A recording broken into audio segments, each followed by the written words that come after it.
Which one? The one about the Federation. It was pretty There's a damn lot. funny. There's a lot Hold of on, memes. Too. hold on. Let me pull it up. So it's I'll read it to you. All right, because it's text based. Right. The Federation itself as a concept is funny because the founding members are, the Vulcans who have been friends with humanity for years, but don't seem to actually really like them at all. Instead of regarding them as sort of like a perverse fascination, usually reserved for like virology labs. Then you've got the Andorians, right? Who are fighting the Vulcans for like hundreds of years. And then you have the Tellarites, who don't like anything or any of these people whose cultural trait is arguing. And then you have the humans who nobody knew existed until like the last century, when they then shot themselves into space with a heavily modified nuke. They invented world peace and won a fight with the nearest imperial superpowers. Like, you imagine you're the Romulan Empire, right? And then these weird monkeys who've barely figured out interstellar travel show up on your doorstep to the equivalent of a shipping container with missiles strapped to it. Kick your ass in front of everybody and then start a friendship club with 3 of your neighbors who all hate each other like a second ago. Now you understand why every Romulan on the show is so fucking angry. Yeah. This shit had me dying.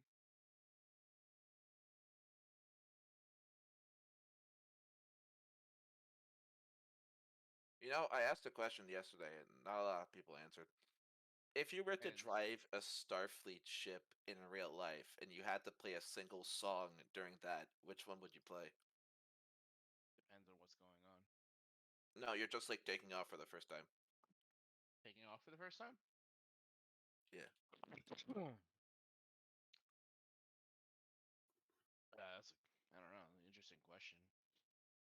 You are allowed to copy Zephyr Cochrane and play Magic Carpet Ride. I'd rather play "Get to the Chopper" from Arnold Schwarzenegger. But that's not a song. That's not a song. That's just a clip. I'm pretty sure I could find somebody that made it a song and just some dubstep beat. Lagrange by ZZ Top. Yeah. No, Ooh. no, no. Harder, better, faster, stronger. Yeah? Yeah. Work it harder, make it better.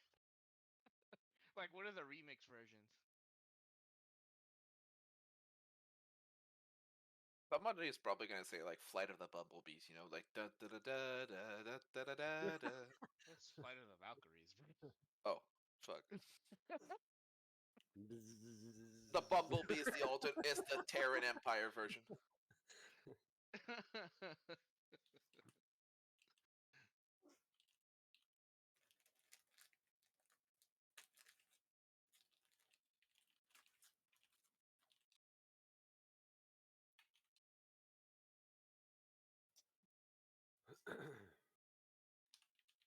Now that I think about it, I don't even know what I would play. Although Magic Carpet Ride is pretty high up there. Considering the first verse, like the first couple of verses before the guitar solo kicks in, is really fucking good. Hmm. Fly like an eagle. Maybe Wellerman? Soon. Nah. I can never hear what the lyrics are after the word eagle. Like those first two.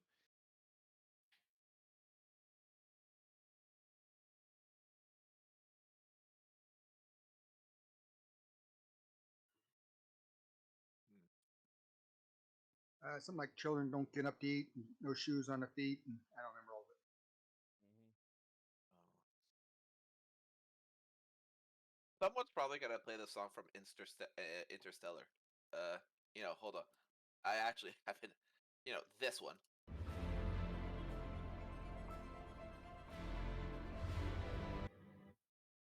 I hear an echo.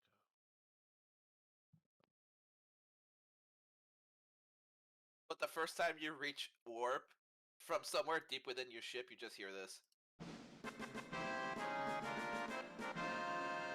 Hey, huge Final Joking, I Fantasy might be. fan here. Final Fantasy. Yeah, that was where the sound effect was from. Classic, like '90s Final Fantasy. I'm pretty sure that was Legend No, of it- Zelda. No, it was Final Fantasy. Really? Yeah. My memory Yeah. is so fucking foggy then.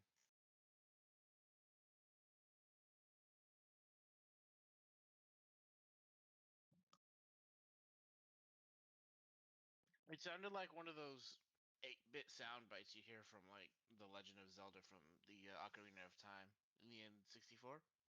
No, Ocarina of Time is ta-na-na-na.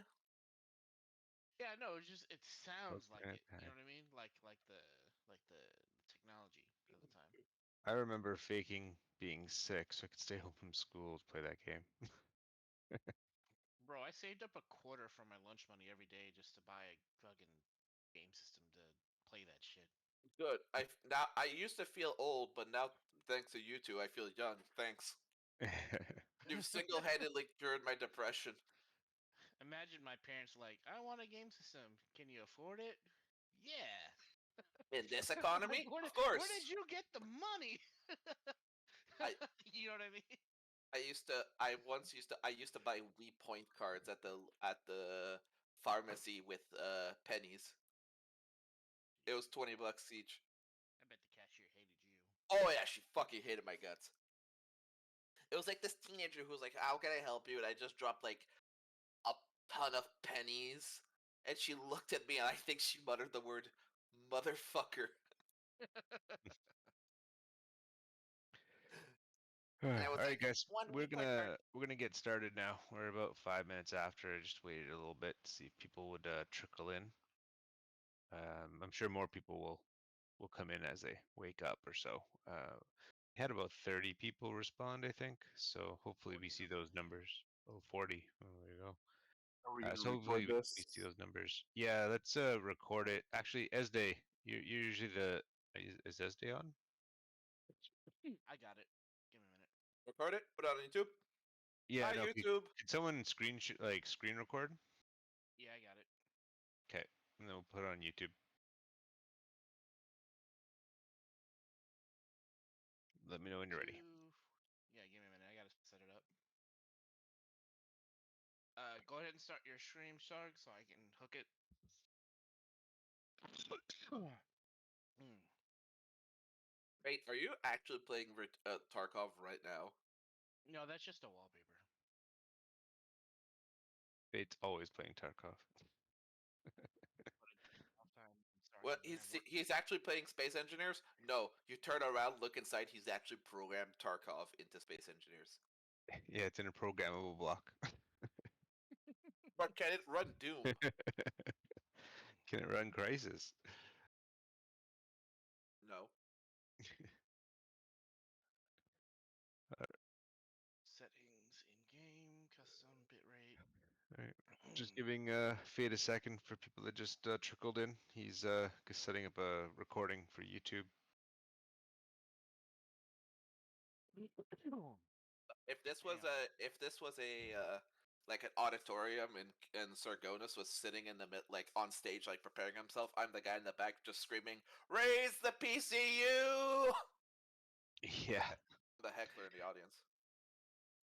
everybody wants more PCU, but if you ever played on any other multiplayer Space Engineering server, I'll give you $10 we are if you raise it still by higher 1,000.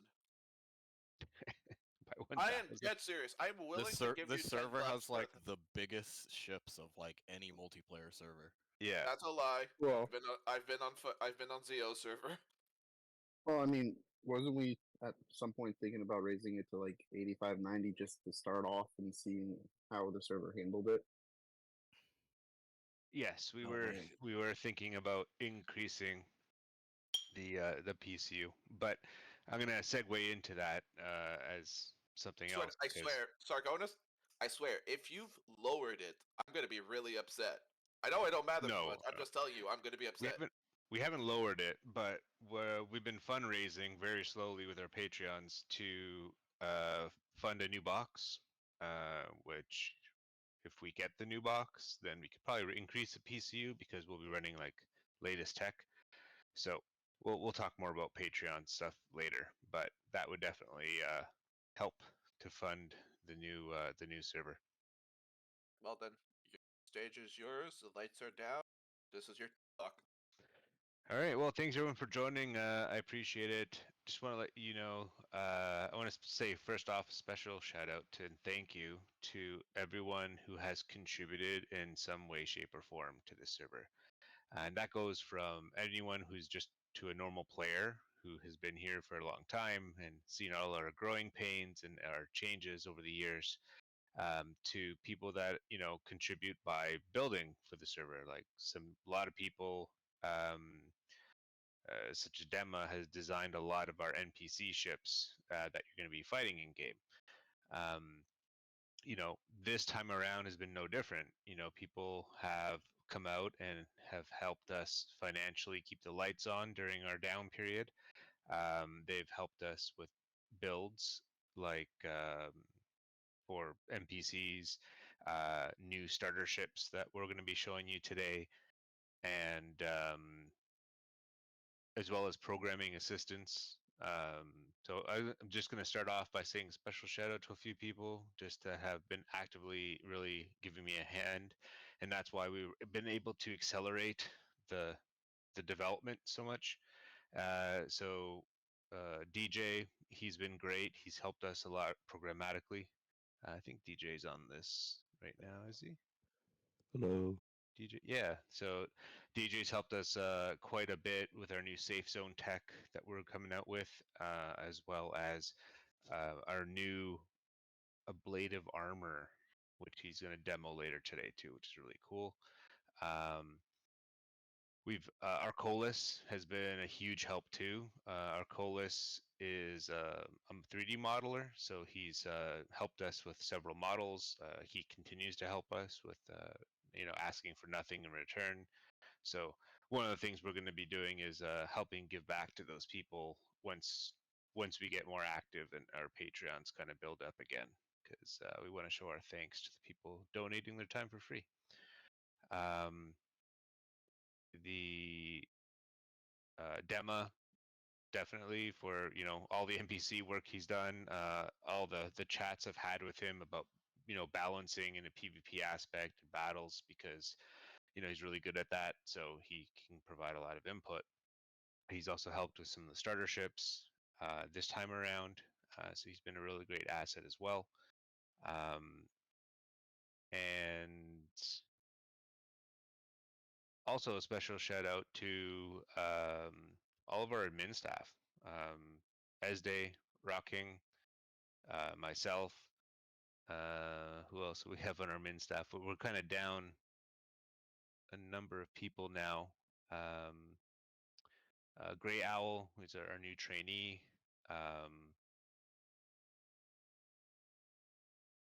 Bob isn't here, but he'll be returning as well as an admin. Am I leaving? Guys, am I leaving anybody out? I don't want to leave anybody out. Raptor. I feel like it's an award ceremony when you leave that one person out and they're like, you dick. You're leaving Fate out. Fate. Sorry, Fate. What about me? I'm gonna kick you later. Fate as they not sure if Dave's coming back, but he was here for a while. But Raptorman's been real busy working on NPCs. Raptorman, yeah, definitely. Raptorman has been killing it with our NPCs and our starter ships that we're gonna demo. He's given a real special touch to these things, guys. They're super cool. Like we have two different types of NPCs coming out for launch. There's a regular tier and then a special Patreon tier, which is a more beefy version of a starter ship. So it has things like more thrusters and a little more armor and stuff like that. So it gives you a little bit of an edge on day one, and they look fantastic. I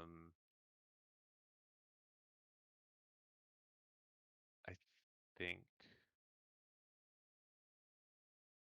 that's it. Somebody DM me if I forgot someone, and if I did forget someone, please don't take it personally.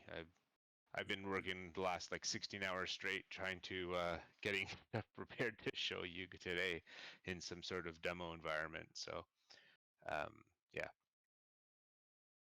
So without any further ado, let's start off with the starter ships. So starter ships are going to be starting with your starter ship that you start with will have 2 tiers.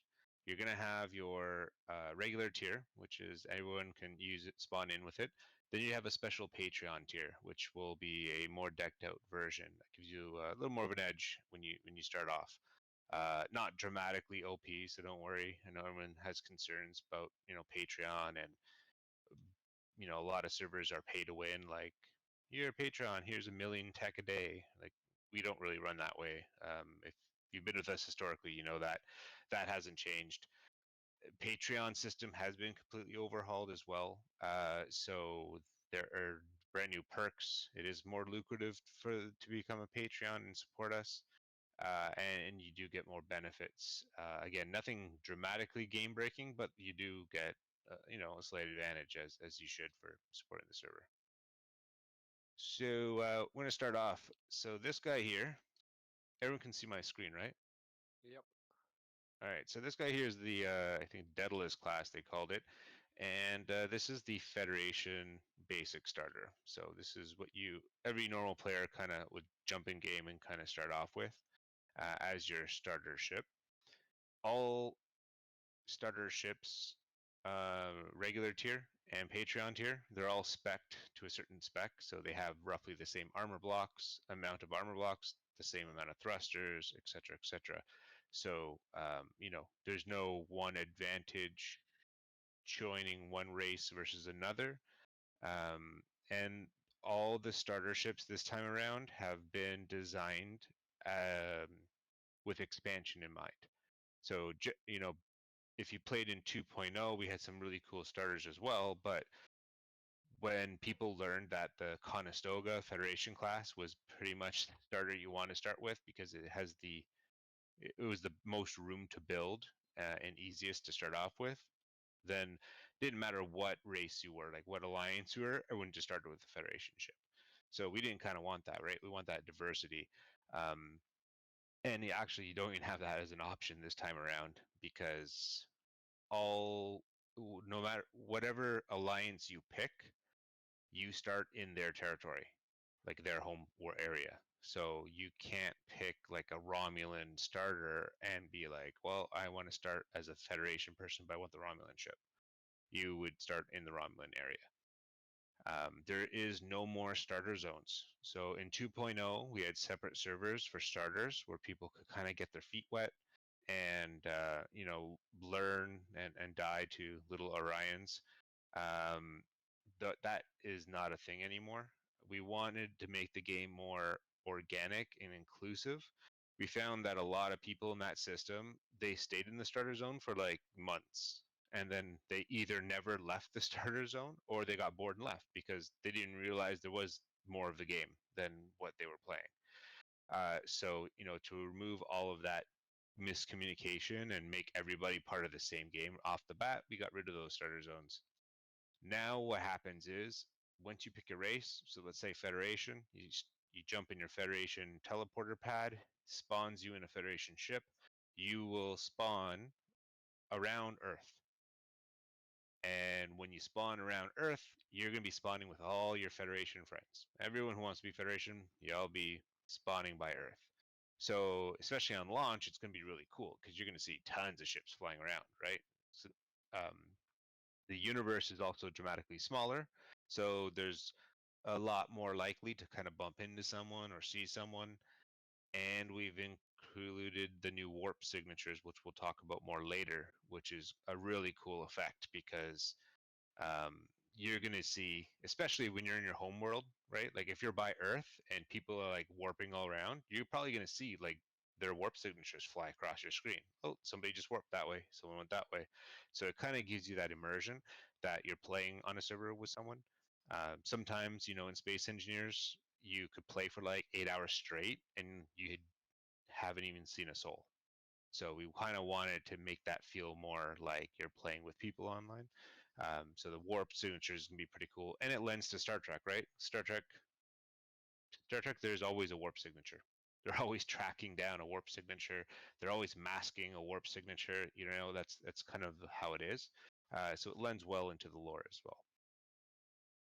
All right, so Should Yep. should we keep the questions for the end, or can I just ask something real quick? Because or else I'm gonna have to start keeping notes.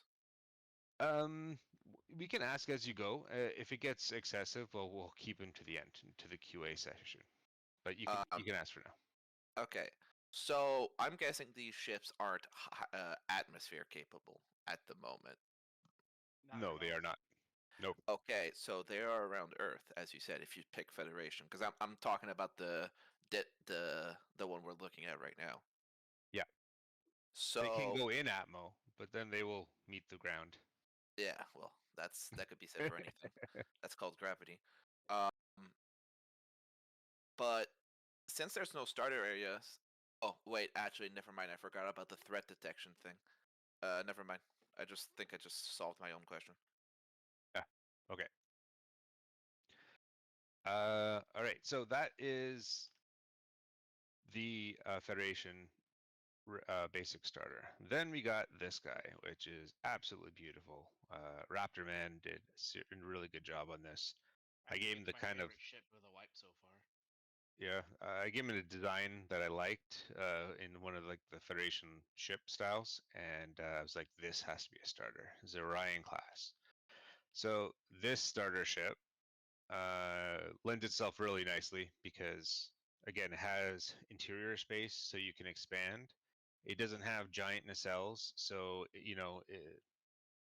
there's no real weak points. If you get shot, you're not like, oh, there goes my nacelle floating away. So yeah, this is a really really nice ship, and the interior is pretty detailed as well as the exterior that he's done here. So I'm not going to go through each and every one. You'll see them in game when you start off, but just doing an exterior view here. So this is the Patreon starter. We can move along to Romulans. So this is the Romulan starter for regular non-Patreon.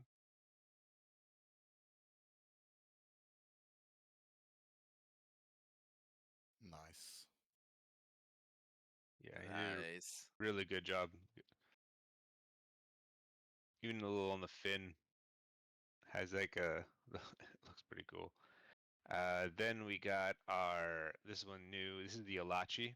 The Alachi are part of the Romulans. They've made an alliance in the lore of our server. The Alachi, Tholians, and Romulans basically have this alliance, and so part of their Patreon starter is an Alachi ship. So this is the Alachi ship, which looks pretty banging as well.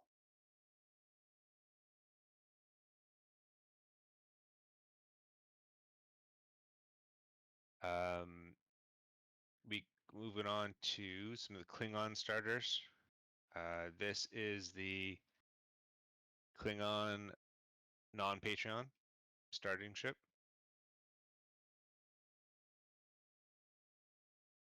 This one was courtesy of Dema.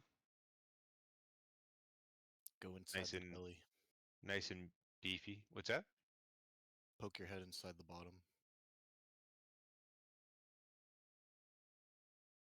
Oh, there you go. That's the entrance. So as you can see, right, there is a lot of space inside. We built them in mind so that when you start off, you can very easily come in here and upgrade your ship as you go. And you got server information. Yeah, a lot of common server items like fix ship. What does it do? GPS, convert.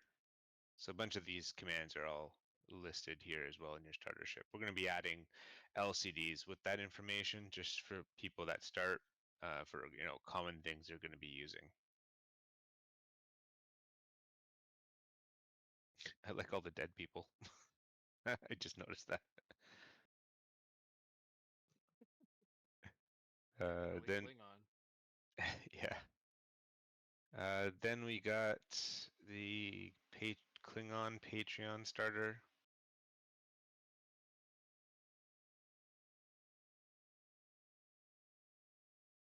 This one was courtesy of Raptorman.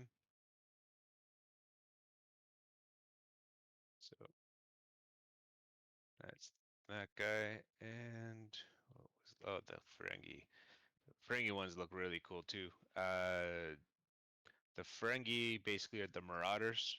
This is a regular non-Patreon version, and then you can see the much bigger, or not much bigger, but bigger version is the Patreon. And these two are very similar, but you know, Ferengi design is very similar to each other. And this one has a ton of space. You can imagine, right? Like the whole butt of this ship is like open, so a lot of room to expand and start as a Ferengi there. Ferengi's got more junk in the trunk. They do, and that was courtesy of Dema. All right, so those are the five. Oh no, Cardassians. So these were courtesy of Dema as well. This one is the Galore class, and this is a non-Patreon starting version.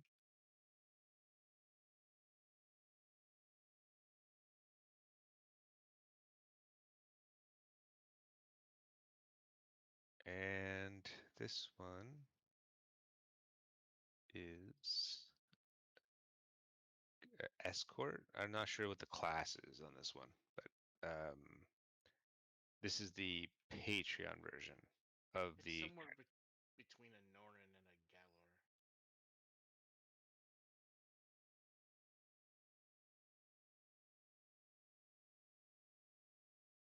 So nice thick hulls, you know, good to take hits in battle. So you don't have to worry about, you know, getting two shot from an NPC when you first start and your ship's cut in half. So we really wanted to change the experience, guys, of the starting and give the advantage to those people. There is a lot of tech on these ships on the inside. Like you start with a basic assembler, you start with a basic refinery. You don't have to build those anymore. You start with a warp drive. So that is also new. Before you had to like build one.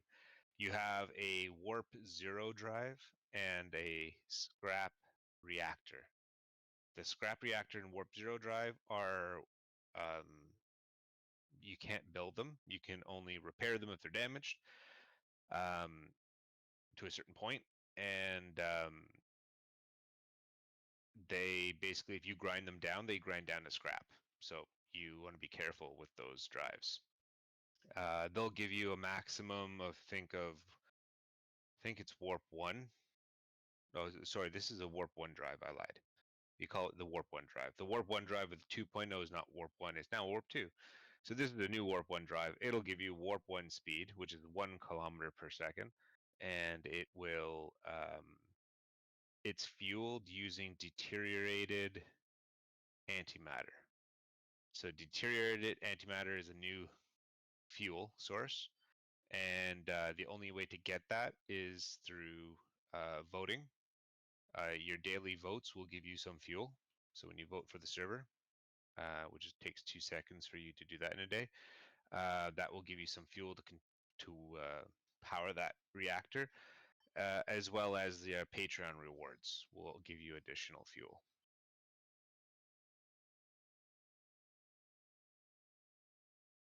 All right. So those are the starter ships. Let's go talk about some blocks. So one big thing a lot of people requested was we have our force fields that I'm sure you've used in the past. And in the past, our force fields were limited to 10 blocks in the height. And they were only, you had to build them one at a time. So we show you now, there are multiple versions. We got Ooh, single blocks 40x? up to 40 times height. So, which is really 80 because 40 on one side, 40, like 40 coming from the bottom, 40 coming from the top. That's 80 blocks high. So these were created because everybody wanted their station. They wanted to build like a big station or something, and they wanted to be able to fly a ship inside. And the old 10 block high, and then if you double that, it's 20, was not big enough for their ships to make like a giant hangar of sorts. So we created more variants. So now the That's so singles bad. will go up to 40. What's that? That's so bad. Yeah. They need People are giant gonna abuse stations to that. park their giant ships in. Well, the That's the fun part. the the block limits are going to be put in place for the larger hangars. So your grid has to be a stationary grid in order to use the like 40s. You can't fly around with a grid with 80 blocks long force fields. But if it's a stationary grid, then you're allowed to use the larger ones. So I think we're going to cap it at what was it? I think 15 was going to be the most you can put on on a ship, and then a station you could do your bigger ones. Also, they'll also have titanium variants now. So in the past, there was no titanium variant of these. Now we have, where is it? There is titanium. Oh, the little tag's not on it. I gotta fix that. What's the integrity on those blocks for the titanium version? Um, did I update that? Oh, I did. So let's see. I don't remember off the top of my head. So let's grab one of these and If I remember correctly, even the vanilla ones were pretty high integrity. I want to see what the titanium is. so the base model is 37K, 37.4K integrity, and then the Ooh, is nice. 45. So there's a bump. Obviously, it's titanium, right? But it's not like 3 times the amount of integrity. So yeah.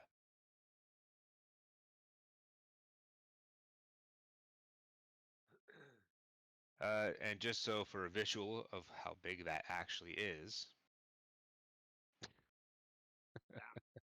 it's ridiculously large. I'll give a hint that that block, the titanium version, is so much stronger than the titanium armor. If you surround your warp core with like a square of those, they'll almost have double the protection.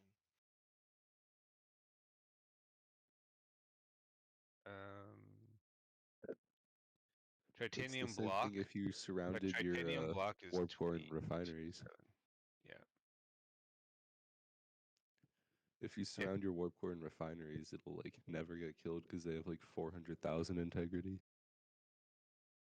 Refineries? Stop giving away my secrets. Yeah, you're killing it, man. You saw nothing. Oh, it's 124, but it's 124th. still huge. That is pretty huge. Darn it! Because of you, he's gonna change it.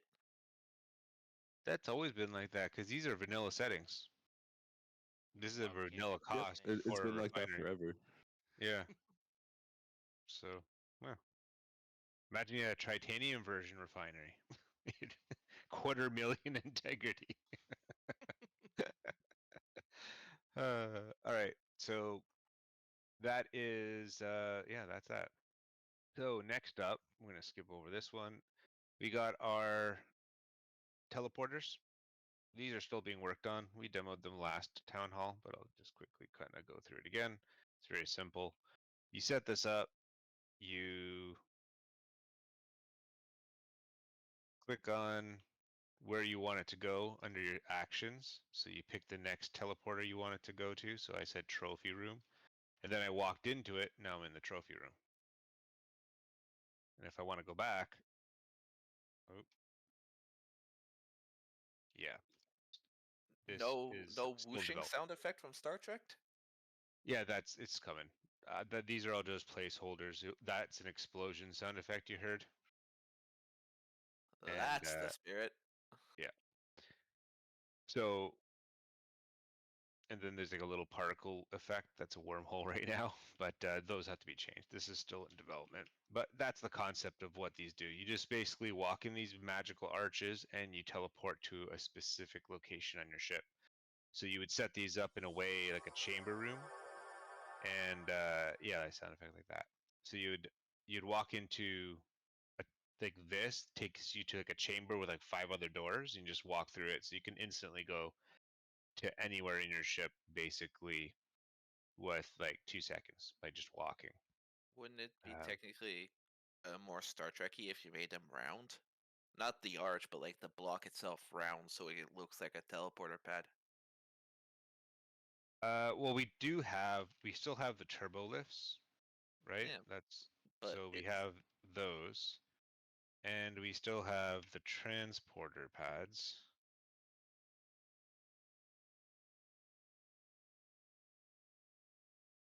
Where did the? Oh, maybe they're not on this world. Yeah, probably. So we do have transporter pads. So the transporter pads, uh, they're on the docket to be fixed. They basically allow you to teleport from like your ship to your friend's ship within a certain distance.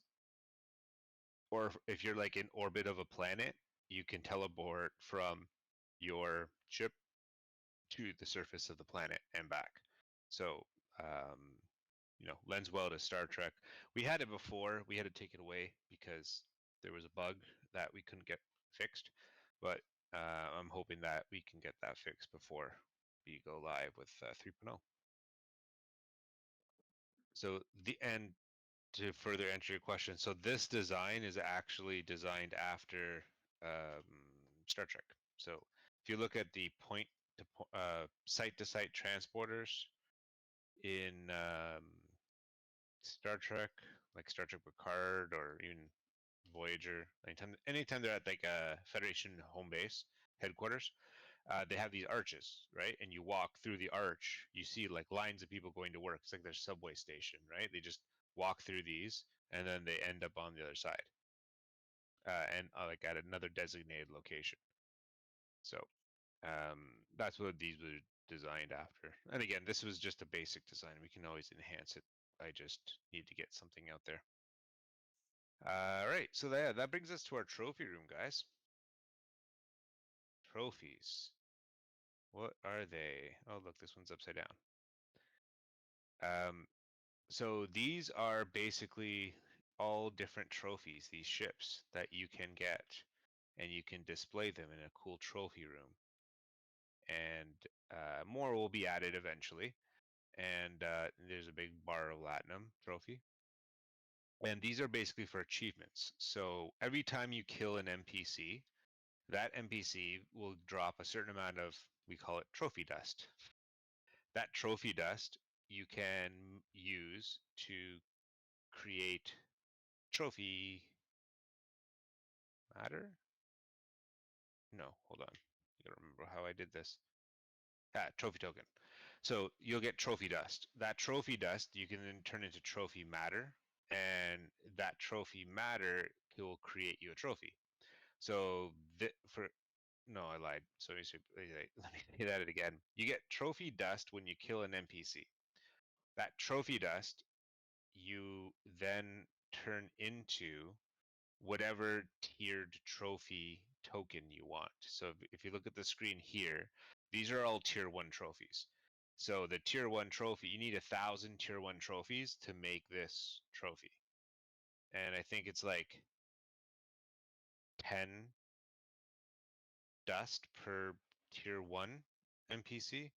So that means you need 100 NPCs killed in order to get enough dust to make this, basically. So and then we'll be adding like different trophies, bigger ones, different designs and stuff like that. This is Latinum trophy, which I haven't really decided what I'm doing with it yet, but it'll probably be something like this trophy will actually take Latinum to build. So you need like 10,000 bars of Latinum to make a super Latinum, and then that would be like a bragging rights trophy of some sort. I can already hear Quark drooling over it. Yeah, Please use it as in-game currency. and it's also like a Please use bank. it as in-game currency. It's also like a bank because you can run up here and grind part of it down, take some gold, take some gold press latinum from this that made the giant one, and then sell it or whatever. You're short 20 latinum. Hold on, let me get some latinum shillings. Let me shave it off of my statue. Yeah. Like a block of Um, cheese. yeah, really. And then they have like build stages too. So if I grind that, it has like a gridded look to it.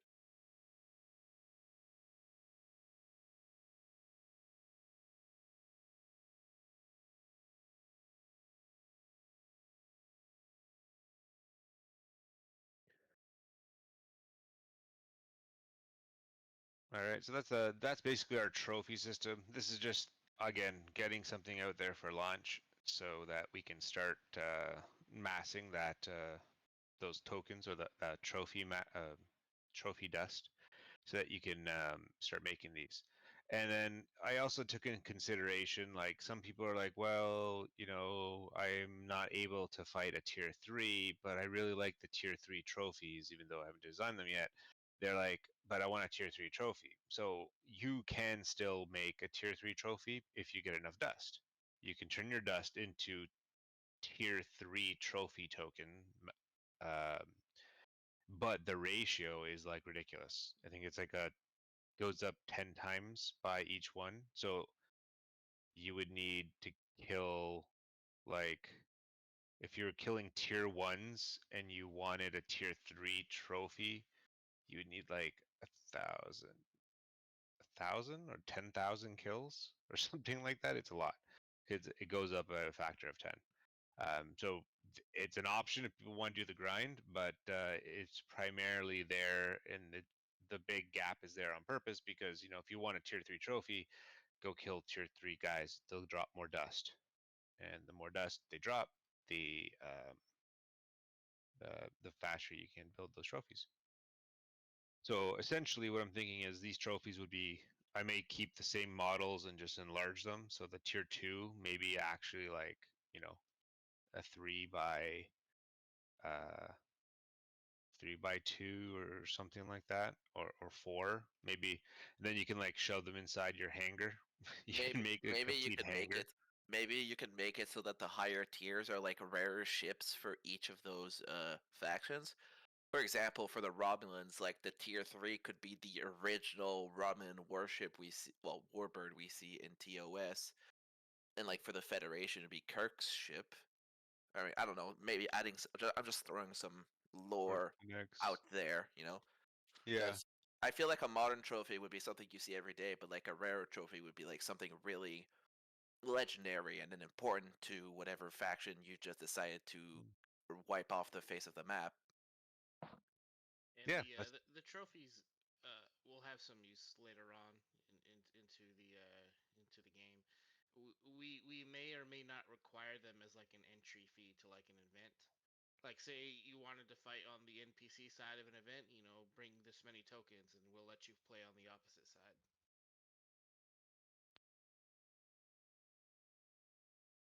So yeah, there's a lot of ideas floating out there of different ways we can, continuously add content and make things more useful. So trophy dust is also something that's only available by killing people, right? So that's also going to be a commodity now. So in the trade market, you could just keep killing people, get dust, and sell it on the market, and the market will decide how much that's worth. You mean Right? people in terms of NPCs or people like players? Players, Well, NPCs they won't buy it. wouldn't. Well, no, hold on. So, like, you get dust from killing players? No, dust from killing NPCs, Oh, thank but then God. you can sell the dust. You can sell the dust on the market, like the trade market, right? And then economy, and then Because people will then, buy it because maybe I really want that tier 3 ship, but there's no way I'm ever going to get enough thing because I can't kill tier 3 stuff. So they may go use their credits and try to buy it from someone's trade station. yeah, okay, fair enough. Because or else you would have like entire factions dedicated to hunting down new players just so they can get their dust. Their dust, yeah. Oh, I don't need There's dust. it's I don't know if you ever played Diablo 1 back in the day. Whenever No, you sorry. whenever you killed a player, their ear would drop, and then you'd have their ear and it would have their name on it, and those were like trophies saying that you killed them because you would take their ear as a trophy. But no, we're not doing that. No one lives in their ears. Rust does Uh, the same thing with skulls. It's pretty funny. All right. So also this time around, we've added some new decor level blocks. So this is a kind of Star Trek Discovery era console where these screens are, you can put whatever image you want on them. So I just did an example here. This is like a Klingon looking console, and this is a Elcars Federation looking. And I guess they're always paintable and stuff, so you can paint them.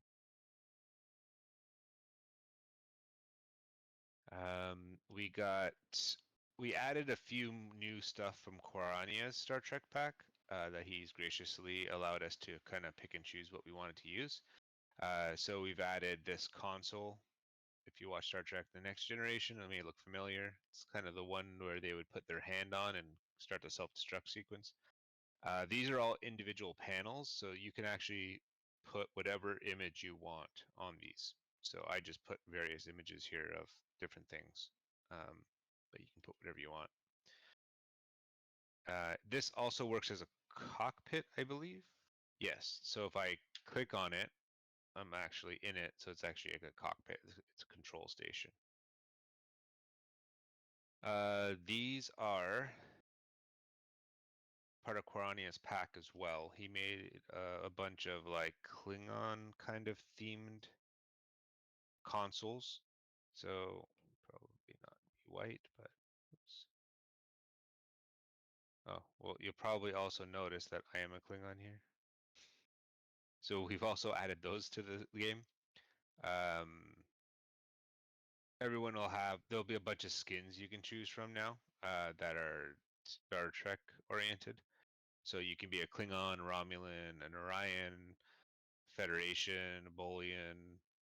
Would the Federation people would the Federation people that are in Starfleet have the shirts in different colors, or is it just the regular character? The shirts. I'll Cool. jump since I kind of showed you that. So if you go into your little medical bay here, all you do is go to player model, and then there's a whole ton of models to choose from. So you can go like Star Trek Red Enar male. So you would look like that. Enar. Oops. Having a little away teams. Bolian female.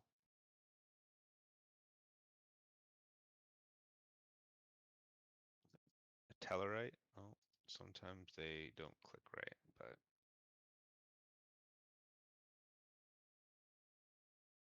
oops. This guy's out there just basically force turning space engineers into a better Star Trek game. So yeah, you can be Tellarites. I don't know. It keeps going back to Klingon male, but yeah. So there's a whole bunch here to choose from of different ones.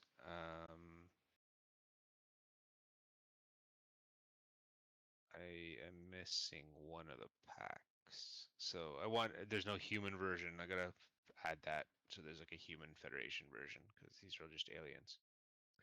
But yeah, you can choose that. You can pick your different characters. So another cool little touch to the Star Trek universe. RP that way. All right. So this is just a new block that Arcolas created. This is replacing the auxiliary elite battery.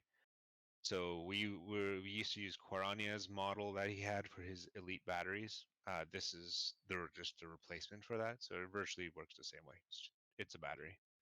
The only difference is this looks really nice and detailed, and it has a panel on it, so you can access the terminal from the battery, which is nice. So thank you for that, Arcolis.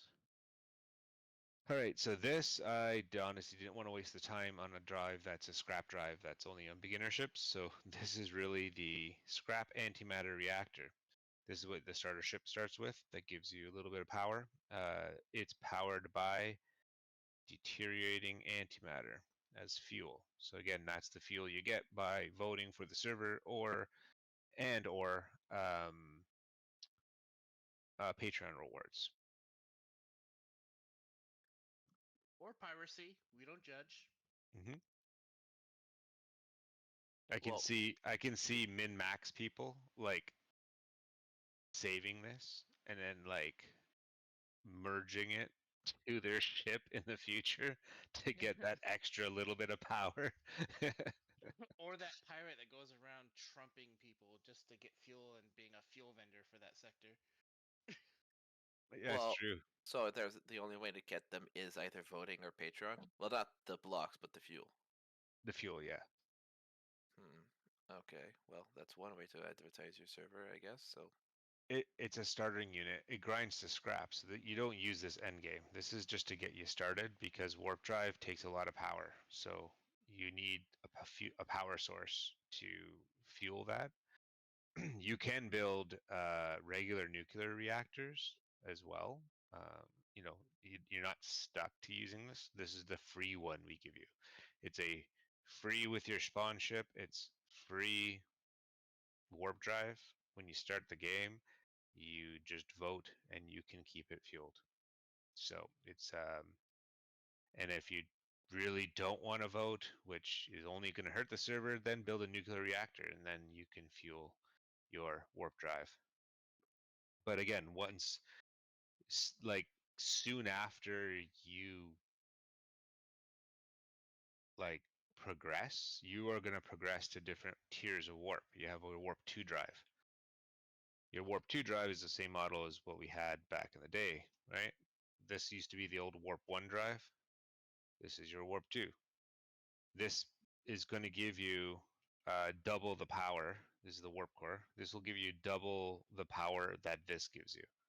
So this gives you 500 megawatts. This gives you 250 megawatts. And this is powered by uranium. So you'll be able to easily power this device as you progress. And then you can still use this with your scrap drive, but your scrap drive is limited to warp 1. So eventually, if you want to go faster, you're probably going to want to add your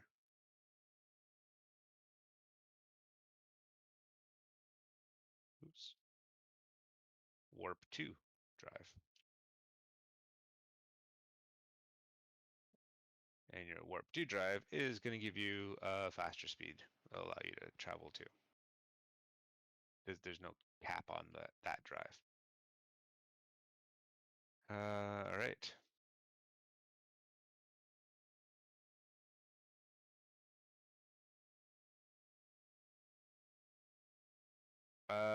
This one. So this is just a same model beacon as before. So if you ever played on our servers, beacons are mandatory. Every grid has to have a beacon. So in the future, the beacons that you probably want to build on your ships is this beacon, the warp signature beacon. The warp signature beacon also acts as a warp signature. And you need this beacon on your ship in order to use warp drive. When you have this beacon on your ship and you initiate your warp, the faster you warp, like the faster your speed of warp, the more this beacon will broadcast your location. So, which is what a warp signature is, right? The faster you warp, the more detectable you are by people in space. So, if you want to fly under the radar, don't travel so fast. If you want to fly under the radar, build the masking device, mask your warp signature once I create the block. I haven't made that technology yet, but it's coming. But yeah, this block is mandatory, but it's also a replacement of any other beacon. So the requirement on the server that you have to have a beacon, can be that beacon. So it can be both.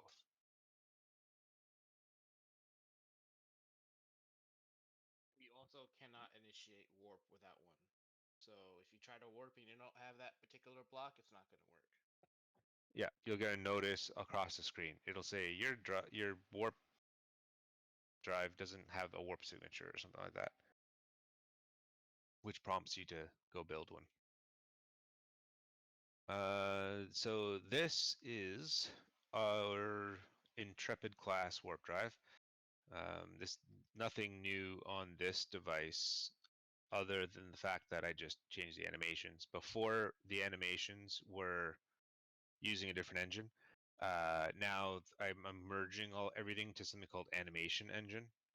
Let me change the lighting. So that's kind of a glare. There you go. So if you notice now, it's slower, the spinny action. So it looks just a little more natural. Before it was spinning way too fast. This is our new quantum slipstream drive. The quantum slipstream drive. This is going to be super popular because this drive allows you to open a slipstream through space and allows you to instantly travel to another location in space, kind of like a transwarp conduit. However, there's a limitation on this. You can only use this to open a slipstream event to a location within 500 kilometers of a territory you own. So, for example, there in our game, there's going to be territories in subsystems. So there's 3 subsystems in the galaxy. Those subsystems will each have a territory. So if you own that territory, you can instantly go to that subsystem, which is going to save you a lot of time and effort. It also allows you to defend. So if you own the territory and all of a sudden you're like, hey, we're under attack, you don't have to be like, oh, I'm across the galaxy. I got it 15 minutes. It's going to take me to warp there. You can slipstream right to your territory and start defending it if you're online. So this is going to be primary in a lot of builds. If you own a Dyson sphere, which is the endgame territory, that's another territory. So now you can slipstream to your Dyson. By default, if your alliance owns no territories, you still own 1 territory. You will always own your home planet, which is a territory. So if you are, say, the Federation, right? Earth is your home planet. That's so you have a radius around Earth, 500 kilometers. If I have this device and I'm across the galaxy, like 20-minute warping distance away, and I want to go back home, I can slipstream back home because that's a territory. So you can always go home right away, which is nice. This does not work in combat, and it has a charge time. So don't think like you can be fighting someone in the middle of combat, be like, oh no, I'm going to lose and leave. It won't work in combat. So just remember that. Oh, actually, I lied. It will work in combat. It won't work in combat if you have the what was it called? The warp inhibitor. That's it. Thank you. The warp inhibitor. Warp inhibitor will also inhibit slipstream. So if you're in combat and you have a warp inhibitor, which any combat ship usually does, you turn that guy on, that warp inhibitor on. The guy won't be able to warp away. He won't be able to slipstream away, and then you can continue attacking him. Do we still do a radial check on the execution?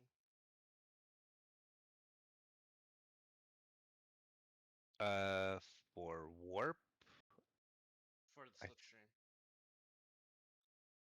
I don't know. I have to look into that. I don't know if there's a radial check. Something tells me there isn't, but I have to look into that. I think there's a limitation, like you can't use it in gravity. So you can't slipstream from across the galaxy into the atmosphere of Earth. Yeah. That won't work. Or if you're in gravity of another planet, you can't slipstream out of within gravity. You have to get out of gravity. So that's the slipstream drive. Then we got impulse, something everyone's been waiting for. Our impulse drives. So these are the models we're using for impulse. There's two versions. One is kind of like this individual one. They're each module is kind of separate. This kind of just different looks and feels. They do the same thing, but this one is usually looks good on like smaller ships, small attack fighters and stuff. Larger ships like your Sovereign, Galaxy class, whatever. You usually have these ginormous versions of these blocks.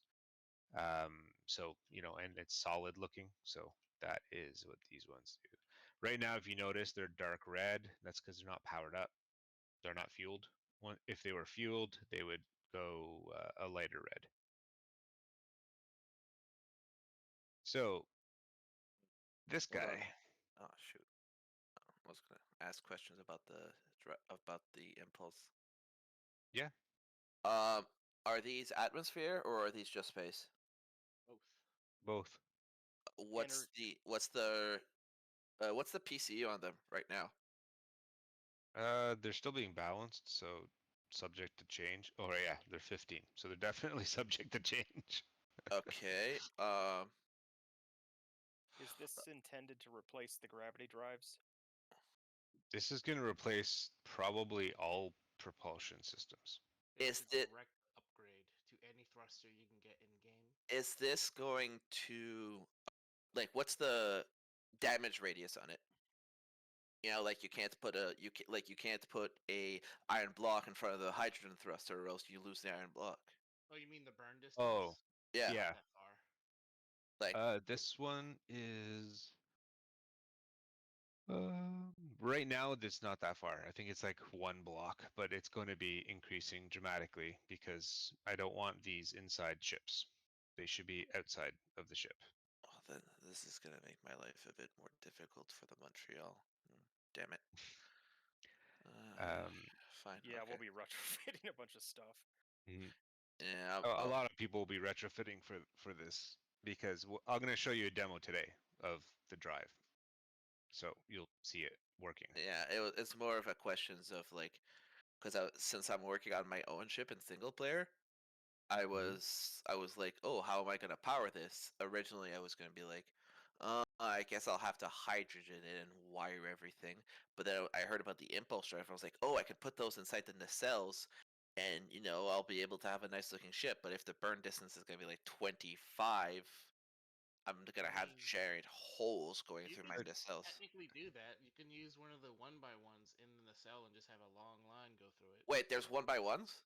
Yeah, look, those little small ones on the left. Those are fucking. I thought that was all connected together. No, they're No, small.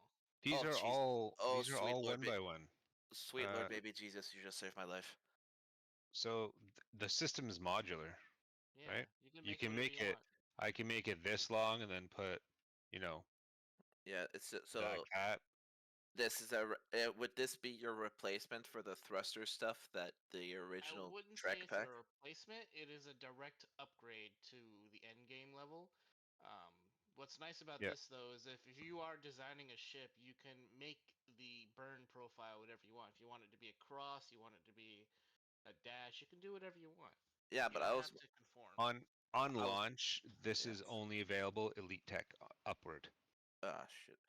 It's not I was lower. thinking of putting them in the nacelles because that's where I have the most space because my actual ship's gonna have a lot of rooms. Well, So, you could because you could if you want to use your depending on how big your nacelle is, right? You can just put 4 like that, right? yeah, Now I got true, but 4 and it goes 25 feet. Your nacelle's probably big. well, Right. 25 feet. Hold on, 25 blocks of burn distance? No. I don't know. I haven't balanced anything in this yet. This mod. I literally just got it working Yeah, like it's 2 days ago. It's just I'm trying to pre-plan this so it's not like I have to, like when people build vanilla Star Trek ships, there's like holes where you see the hydrogen and the ion come out. Yes. That's what I'm trying to avoid. So that's kind of like I was gambling all my money on this. Well, if you there look, the model's kind of flush, so you can't really see behind it. Yeah, it's And not much Doesn't of your flush. if you but if you're designing you a look ship, at a sh- doesn't every in ship Star have Trek- impulse? They Yeah, have something yeah. like this on the outside of their ship. well, the Miranda Yeah, has. it's always at the nothing. back, isn't it? Like Yeah, but the red yeah, it's thing at the complicated. back. So here's a sovereign class. I threw it on so to give you a visual. Hey, Right? it's Zeos. Yeah. I think. Yeah, it's Zeos. So there you go. Like that's where Yeah, it was but on that's only Zeo's for ship. one direction, though, wouldn't it? I would You need on, to. they're It's only no, one they're only one direction. Yeah, well then, hold on. Well, when you build a ship, you need thrusters in each directions. We're getting there. We're getting there. Let me Okay, finish. I'm ahead Let of me us. finish. Give us Let a me minute. finish I'm showing you sorry. I'm the sorry. build, and then maybe it'll answer all your questions before. I apologize. No, no worries. So these are the impulse engines. Now in Star Trek, impulse is always at the back of the ship, so you don't have impulse going in every direction. If you have a spaceship and you have impulse and you want to move in a different direction, you turn your ship and you impulse one direction that way. So gyros will be very important in using this model because you want that maneuverability. This is a plasma. This is your plasma generator. This device, when turned on, will generate plasma. Plasma gets superheated and turns into electroplasma. So this will generate your plasma. That gets piped into this guy. This is your a generator, which will turn plasma into electroplasma. Electroplasma is then stored into EPS conduits, which are these basically giant batteries here. And that's going to basically be your fuel source for impulse. So your system will include this, many of these to store your EPS power. And then your EPS power can be routed to your impulse drives here. Did these explode in the same way hydrogen tanks do? No, I turned off explosions. I can turn them back on if you want. Yay! Maybe if you turn on ramming again. Not turning on ramming. Not a point of debate. I may turn it on at like a reduced rate, but it's not going to be at anything that's going to make it a meta again because I'm not dealing with that headache again. Yeah, so that's the system. That's how you make it. So one important thing to note is plasma takes a ton of power to make. Your warp cores create plasma. The warp core will activate this block, which will create the plasma. I think it's at 10 gigawatts right now. So it takes 10 gigawatts of power to activate this generator that will then create plasma over time. And then the plasma goes in here automatically and converts it into electroplasma for your impulse drives. So basically, long story short, is you're not going to be creating plasma while you're in a battle. This is something you create on your downtime, generally, because you need that power for other things. And the reason it's so expensive is a couple of reasons. Number one, it makes a new commodity that people can buy and sell. You will be able eventually, not on launch, but you will be able to buy and sell electroplasma or plasma. Well, plasma you can buy and sell regardless on the market, like not an NPC, but player to player. You can buy plasma, so someone can make a business of making plasma and selling it, right? But if you played under servers, you know that warp drives, if your warp reactors are at maximum tilt, they're using a lot of intermix. So you need to have a lot of intermix to consistently pump 10 gigawatts of power into this device so that you can then make plasma, which will fuel your impulse drives. And the reason for all this complication and expense is because impulse is OP.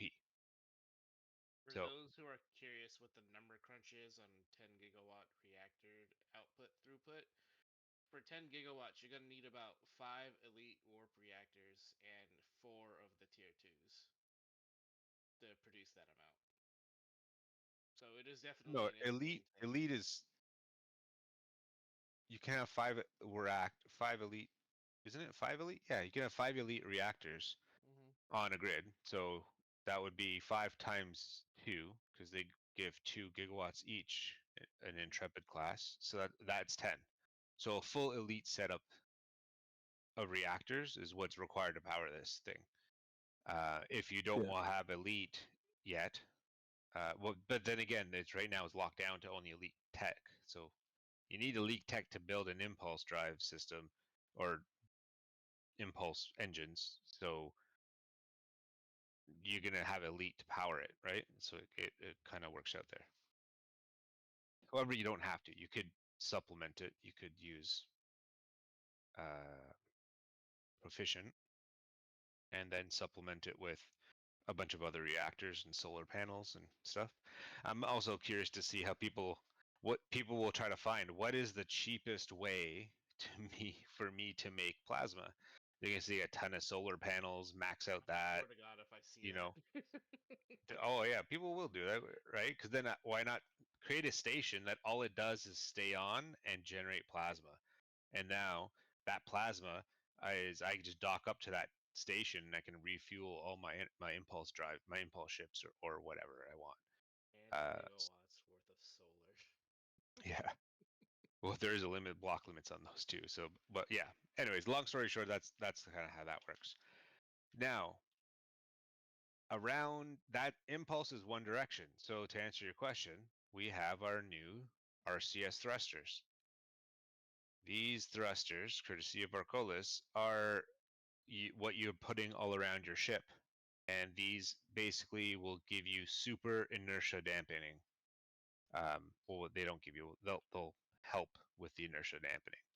So these are designed to kind of blend in well with your grids. They're only 1 block in size, so they're small, easy to fit around your hull. And you put them in every direction, so that you can have super dampening on your ship. So they act as how a thruster in the opposite direction would act like. They're way more Yes. powerful than a thruster. Okay, cool. Well, actually, it's kind of deceiving. These actually are not very powerful. They produce very little thrust, really. They're really used for one purpose: stopping power. Now, and then there's these models too, so little corner blocks. So you got a whole bunch of different directions you can put these in. So let me show you what it looks like.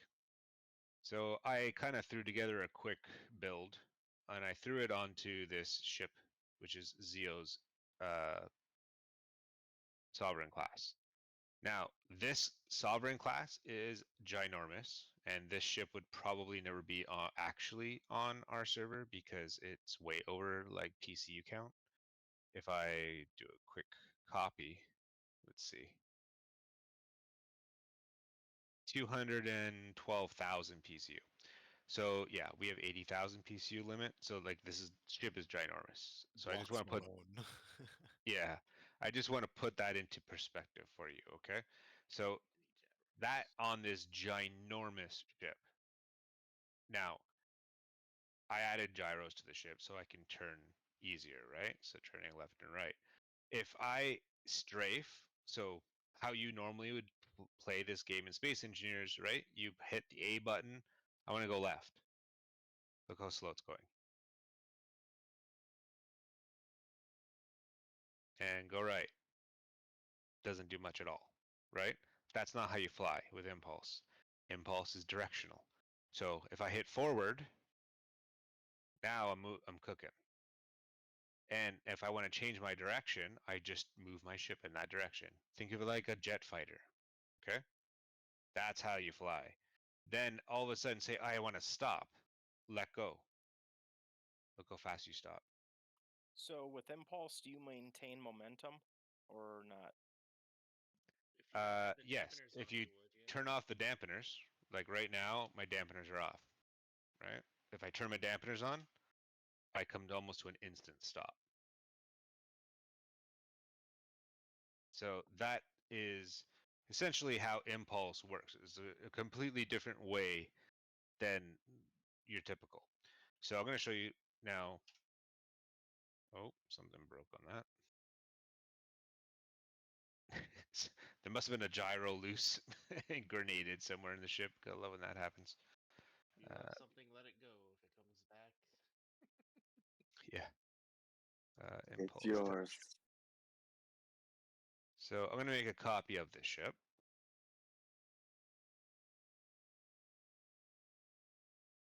And Yeah. we're Listen gonna to the jump. clang inside. Yeah. So we're gonna jump to a planet, right? So this is something, again, super cool. Before, on planets, right? You always see in Star Trek, like the Intrepid, right? Voyager lands on a planet, no problem, and gets up and just takes off, right? And in Space Engineers, when you land on a planet, you know, your tail's tucked between your cheeks because you're like, am I gonna die? Am I too heavy? Am I too light? Like, what's going on? So I'm putting this ginormous Sovereign class ship that is huge and heavy right here. So if you notice off the bat, I just copy and pasted this into here. It's hovering. No problem. All it has is a few of these RCS thrusters. See them?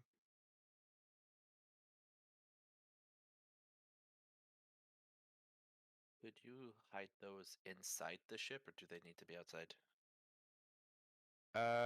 Those ones. RCS, Eric's RCS No, these are all custom. customs. Nice. So now, say I'm gonna go down a bit. So lower my ship here. Now I can like hover, go in I'll go straight, and say I want to go up. But normally in Space Engineers you hit spacebar, right? That's not how you go up here. You have to angle your ship. So you would go and angle in the up direction. And now you're moving and getting off the planet. If you want to do complete vertical, yes, you can still do that. But that's basically how you travel with impulse. And then if you stop, you almost come instant stop. So one thing in Star Trek versus Space Engineers is when they stop their ships, they stop relatively quickly.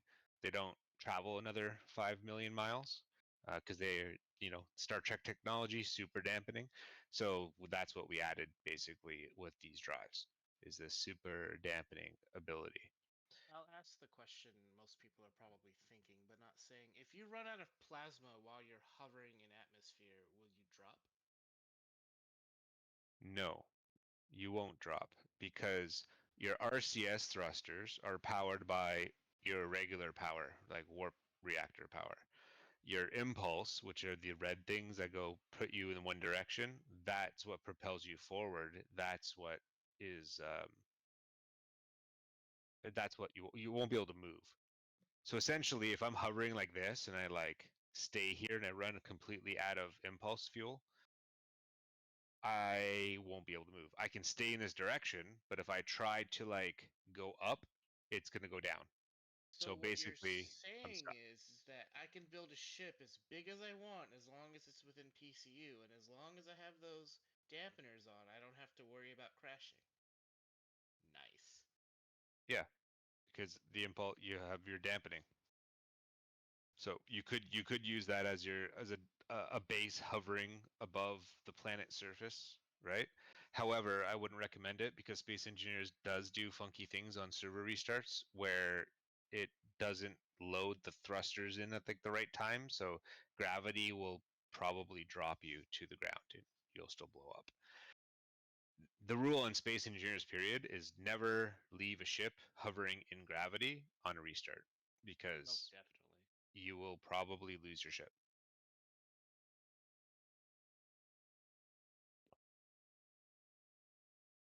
So But that's quite encouraging that you can all the ships that were previously locked to space combat are now capable of saying Atmo. hello to the planet. Yeah. You can have full Atmo battles with impulse drives on a planet, not having to overly worry about can my ship like last there, right? Like there's so many different, like I'm not going to go into all of it, but there are so many applications and different utilizations Yeah. with this new system. And you guys will Very- find it as you play, but that's part of the game, right? It's engineering. You got to find the cool ways to do stuff. And very Hey, sorry. clearly, these retro thrusters are super strong because he's at an angle in that sovereign class, and it's not moving at all. No, Are you this running thing is Voxel huge. Defender? Yes, we are.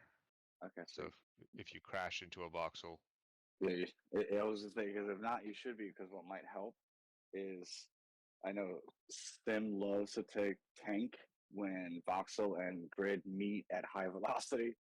So, yes, but with Voxel Defender, you can abate all that issue. but you're not going to. You should never collide with the ground with your big ship, True. because you True, stop but in a almost instantly. well, I mean, yeah, but I'm sure it'll happen. picture an aerial battle when people are kind of focused more on like getting away, and I could see the day that Yeah. somebody kind of doesn't really assess their vertical too well, and they just kind of they're trying to get away, though they're going forward into it instead of like necessarily stopping. Either way, I was gonna say maybe the voxel defender could help prevent issues. So, because I tell you this, I love aerial fights. They're some of the most fun to do in Space Engineers, and especially with like repulsors like this, that's gonna be really fun to go do that type of stuff. And just between atmosphere and ground. Sorry if I missed it, but is there a power draw, like a higher power draw on these thrusters for being in atmosphere, right? Fighting against gravity. Like they are using more energy, right? Oh yeah, definitely. So Okay. they're basically full tilt, right? So like when you engage a thruster, it takes more energy normally in Space Engineers. These operate the same way. So if you're chilling in gravity, hovering, you're eating power, and they are going to be power hungry. Good. Again, Yeah. to offset the OP nature of them, right? Perfect. So even think of it for big ships. I only showed you like a big ship application, but think of small impulse attack ships, right? Someone launches 10, 24 torpedoes at you. They're coming at you. If you can speed up really quickly because your ship's not too heavy and you can get out of the way, you can dodge those torpedoes as they come to you. Got it. So there's so many different strategies and tactics now with battles that can be played. Now, I want to also preface this, guys, with every new technology that comes out, balancing needs to happen. So just be aware that what we launch with is not necessarily what it will always be. We may have to increase power consumption, decrease power consumption.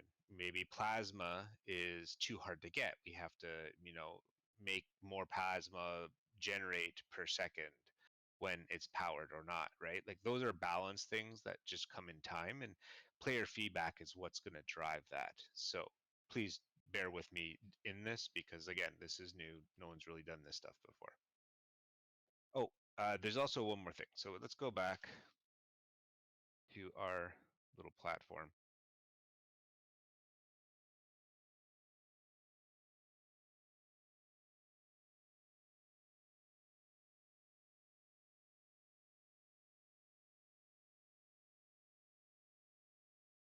So the last piece of the impulse system is,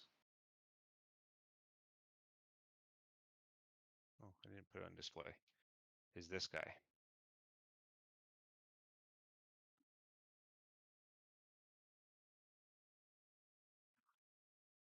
This is their impulse computer. Your impulse computer has to be on a ship for your, not for the impulse to work, but for your inertia dampening to work properly. If you don't have this on your ship and it's not active, you're basically not going to have any inertia dampening. Now, So does that apply when you don't have an impulse drive? yes, so you don't need an impulse drive. You could that block. So like Sorry. what Fate said, can I have a platform just hovering, whatever, right? Yeah, just throw these RCS on, install this, and now it could just hover in Atmo until the server restart happens. Allow me to clarify. Let's say if you're running old ion thrusters or something, Yeah. do you still need that block in order to have dampening? Like I'm talking on a noob ship. Oh no. Regular dampening will always apply. This is for super dampening for the impulse stuff. So you said server reset. So are you? How did I mean? Okay, I'm owner, so maybe my owner hat. How did you do that?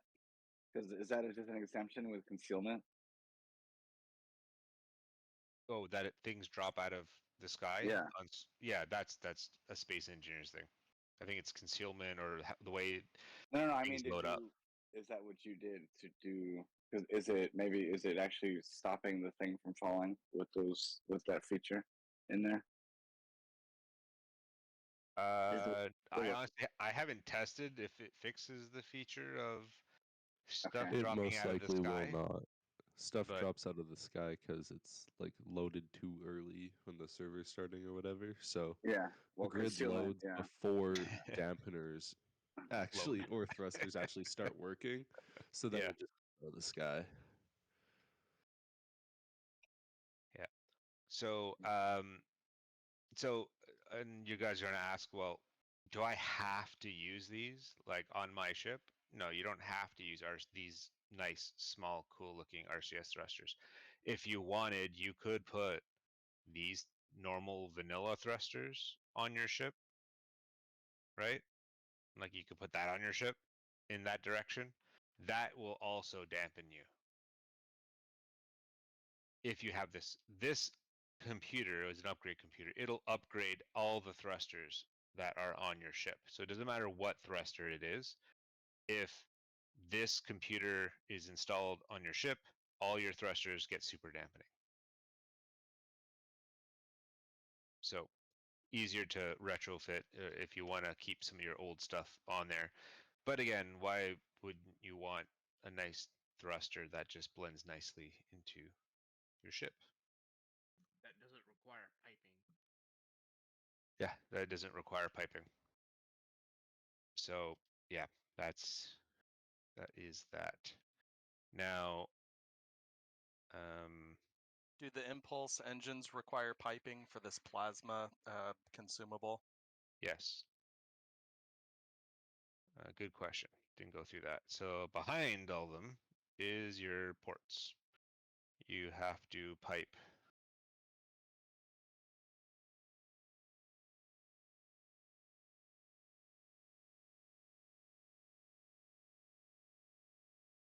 Right. So let's go pipe. Oops. Let's pipe art that, and let's go into here. See how they all lit up? Because now they're fueled. So they do need to be piped.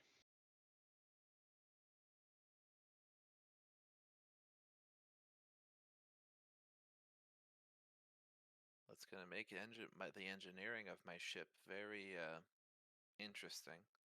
I think the engineering section is gonna take up 90% of the saucer section. Well, it's designed big. So this is actually the exact same size as your, like a hydrogen tank, right? So if I put a hydrogen tank right beside it, oh wait. So that will be shrunken down because it's supposed to be the same size as a hydrogen tank, but it's not. I need to bring that a little smaller. That's gonna be a pain in the ass now. We'll see what it looks like. it's supposed to be the size of a hydrogen tank. Ah, fuck. Okay, so Well, it's the size of 2 hydrogen tanks, so or 1.5. So make it a 1.5 one, yeah. better than a hydrogen tank. Make it whole or But something. technically, like put it this But way, why? I guess I could keep it Well, this hold on, size but because what is it? the But why? capacity, right? It's If it more holds more, capacity. Yeah, yeah, let it be a design change. yeah. It's So bigger. you put 2 of these bad boys on your ship, and that will probably fuel most of the ventures you need. Plus, you got these smaller ones you can supplementally put anywhere you want because they're small. This is big on purpose because it is used to convert the power. So if you want to run this whole setup on your ship, yeah, you'll need all these things, but theoretically, you just need these power cells and piped to this because if you don't want to generate your own plasma on your ship, then you don't need these blocks, right? But you may be stuck in space and need to call for help sometimes if that's the case. You can technically still operate the thrusters without that little gigantic block. You just have to have a lot of tanks that are stored with the fuel. So if you have somewhere with like a depot of a bunch of fuel, you can go there, refill your ship to your needs, just like hydrogen, and take off. Yeah, Beware. similar to like hydrogen, right? You can refuel hydrogen at a depot. You could refuel your plasma, your electroplasma at a depot to power your impulse if you wanted to. But if you want a self-containing unit, you're gonna need to build this big boy and this. This actually used to be really big too, but then I looked at it and like, oh my god, I need like a ship just to hold these 3 items, so I made it small. And it got these cool little animations, so you can kind of do some like cool RP stuff, and when you turn them off, they obviously change.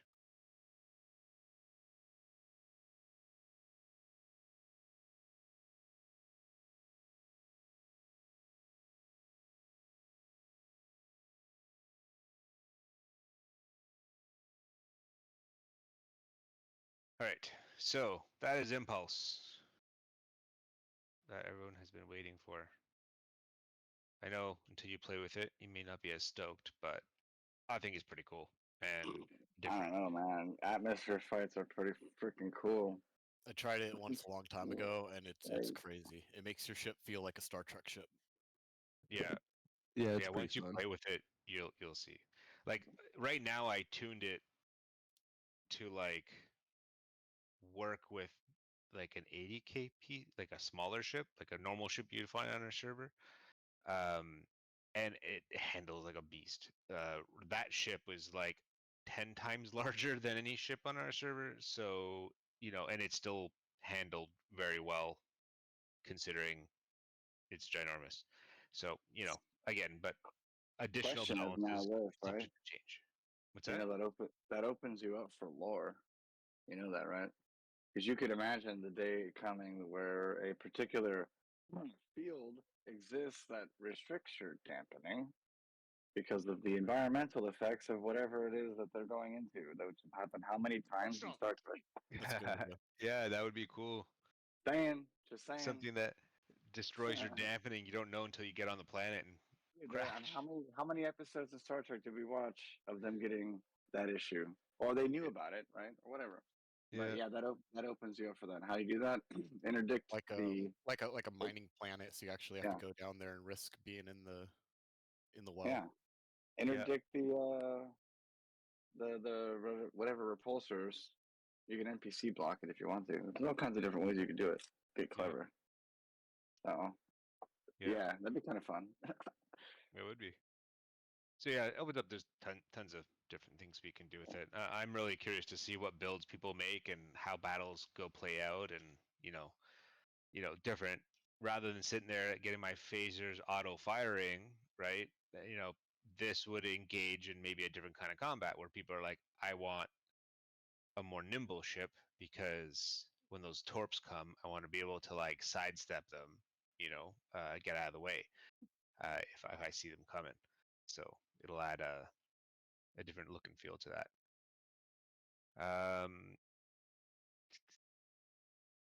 That was that. We talked about trophies. We talked about the core blocks, the scrap warp drives, the Next starters. on the itinerary is ablative, isn't it? Uh, yeah, I think that's the next. All right, so new tech again. We have developed something new called ablative armor. That is this guy here. So this bad boy, model courtesy of Arcolis. Thank you, Arcolis. This initiates a brand new technology that is never yet been seen on Space Engineers. But if you ever watch Star Trek Voyager, you know they have that ablative armor tech where they turn it on and then all of a sudden this like sheet of armor just covers their ship, right? And they were able to withstand like Borg photons and all kinds of stuff. Like, they were super strong. So we're trying to build that for us and add another element to combat. So See the voice channel for this, or the text channel for this voice call. There's the example of it. yes. So open up that. So you see that Star Trek Voyager, how it's turning into ablative armor mode. It's pretty badass. So we're trying to replicate that as best we can in like Space Engineers, right? Obviously, it's not going to look as cool as that, but we're going to get as close as we can. So DJ has been working a lot on making this a reality. So DJ, if you want to share your screen and demo kind of what you have so far, um, let's show them, and then you can talk a little bit about like how it works, limitations, that kind of stuff. Fate, if you're still recording, you may want to switch feeds to. Okay. Okay, can you guys see my screen? All right, so everyone switch feed or add your feed to DJ's. All right, so you guys can see my screen, right? Yeah. Yep. Voyager. Yep. Okay, perfect. So I guess I'll just start off by showing off the block on the ship. So there they are. Like, it integrates pretty seamlessly with the hull, which is where it's going to have to be because the block checks if it's blocked by other blocks like old defense shields did. So it has to be on the outside of your hull to use. And then you can go into your K menu, click it, you have your activate action. That activates it, obviously. The power sets the amount of gigawatts to use from 1 to 16. And that's going to tell the mod how much of the damage to reduce when your block takes damage. So at 16, it's going to be like 75% or something. I don't remember. Balance is still a work in progress. And then on my hotbar, there's also a hotbar action for changing it. So if I click that, it's going to start skinning the ship from back to front. Yo. And we also have a custom block skin on this, so as you can see, it's not any of the vanilla skins, it's custom there. And it currently only does armor blocks. I'll probably, because like you don't really want your interior to be done, but it seems to do it anyways. So I guess I'll just make it do all blocks on the grid.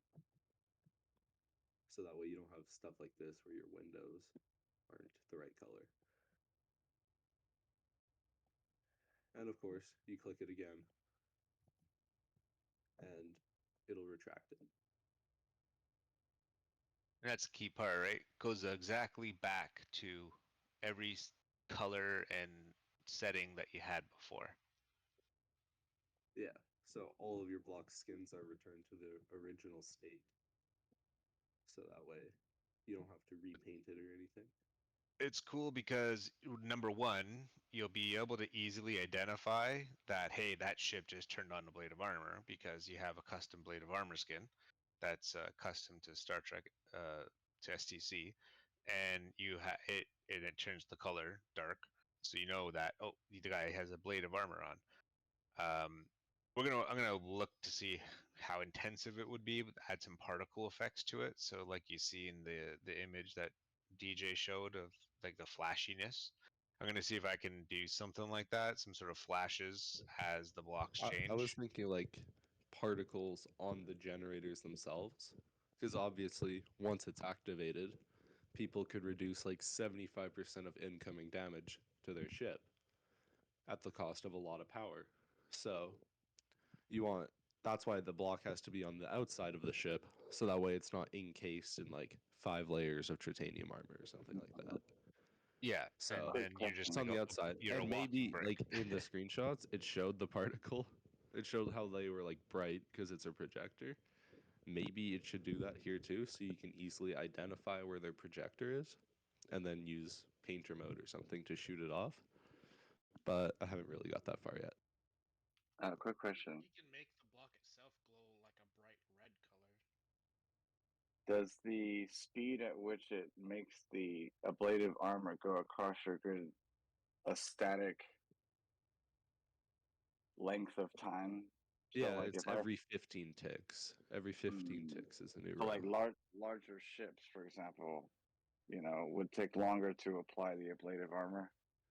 Yeah, well, it's not It's the every animation. single row is instantly, but it will do a new row every 15 ticks. So if you had a thing 100 blocks long, it's going to take 1500 ticks. Okay. 60 ticks is a second. Yeah. So smaller ship, you get the effect faster, and then. Can you ratio that? How is it? I mean, you're going from back to front. You can't ratio that, can you? I'm wondering if it's like it's dependent on that way. Like I'm in here, where my head is going with it is, if you make differences in levels of the ablative armor, because of how fast they're able to be applied. I don't know. Maybe that could be a utility. Well, there's elite and continuum tech versions, and the difference between them is the power consumption to protection, basically. So yeah, on the elite one, it's going to use more power to give you less protection. Maybe the nicer tech ones could be applied faster. Maybe like, I don't know. Maybe it's because they're tech. Yeah, well, this is also A, it looks cool. B, Yeah, it gets really laggy when you start going fast. So imagine like 10 grids all deploying armor. It's skinning a row every 15 ticks already. So imagine it's faster than that. It's going to start causing lag if it's constantly calling the action that many times. The last thing you want to do is to people to start abusing that tick rate to cause lag on purpose. But so Exactly. Now, like you just let's put start in turning the perspective, armor on and code-wise- off. Code-wise, it Yeah. applies the integrity to the whole grid instantly. It's the animation takes longer, right? Well, in its current state, it only activates the armor at the end of the animation.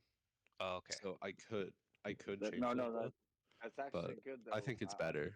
Yeah, I would agree. I like Agree. it better Yes, at that. I like Yeah. it that way.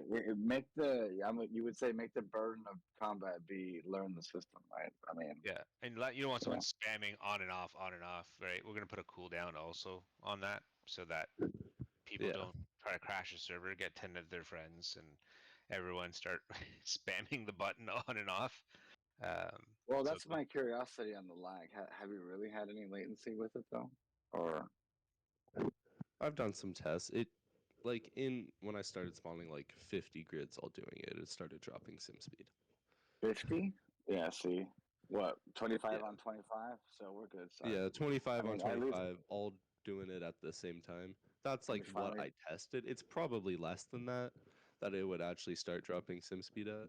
And of course, Okay. fights are already laggy, so Yeah. Keep in mind that the sim speed dropping due to the ablative armor is just the server doing just that. Obviously, the server is going to be doing other things at the same time, plus the ablative. So the numbers are also skewed. also keep in mind people will be turning this on probably mid combat, right? Like, oh my god, my shields are hopefully overheated. I'm gonna switch on the blade of armor, right? Yeah. And then let my shields recharge. So they're doing this as a tactic in combat. Combat already hurts some speed, so it's we can play with it and like try to like find the sweet spot, but we couldn't make it super fast just because. Yeah. Also, I'm trying to keep the updates on a prime number so that way it never lands on any of the keen updates. Although it's not prime right now, so it will eventually land on there. Probably best. So it doesn't get I in the might way change of that. fire. But it looks cool in its current state, so that's why I haven't messed with that too much ever since I got the whole retracting part working. That was a bit of a pain. Yeah. Off the bat, and one more thing. It was working one way. Yeah. The other way it was like the last time it was demoed, the reason Sark didn't actually retract it was because it didn't retract. So yeah. But one more thing with this, it's also Nexus compatible, theoretically. Haven't tested yet, but when you load it, it saves the state to the block. So you can transfer instances and whatnot, or the server can crash. And if you had it deployed already, then it will have the block state saved, so you can still retract it. That was a tricky part that DJ had to learn about. So thank I you was for gonna looking say, at that. I bet because I already got questions, but they're too geeky for this section, this session. Yeah, that was important. Dictionaries and all that. So I might ask you offline. That's cool. That's awesome. That's amazing, honestly. Yeah. You should totally like video that stuff now and use it for PR because that'll get people super excited. I should post some stuff in Hype Train about Yeah. it. Hey, But I'll the part that post some actually stuff. needs to be finished now is like the armor protection. That's what I'm onto now. So, and it shouldn't actually be that hard. So I'll hopefully have that done in a few days. So that's pretty cool. Yeah. So guys, that's what we're trying to do. We're trying to, again, STC, right? We like to do things different here. Break the mold of space engineers and invent our own tech and ways of doing things, inspired by Star Trek, of course. But there is tons of new ways to play the game and have combat now with new ablative armor technologies, changes to the torpedo system that we talked about last meeting, having like photons fire a lot faster than quantums, but quantums do more damage and all that kind of stuff. So it gives different purposes of that. So for example, like if you're fighting off super fast ships, you may want to load up photons. They don't do as much damage, but you're probably going to connect more with that, right? So different strategies now involved in the whole combat system. The impulse drives, again, wholly different way to design ships and play the game. We have we did the trophy system, which again, this is the base framework, but we're going to continue to enhance this. This is just different things like achievements, right? Every kind of online game has some sort of achievement system. This is what I'm kind of hashing out, is an achievement system where you get these trophies and bragging rights and all that kind of stuff. Then we're going to be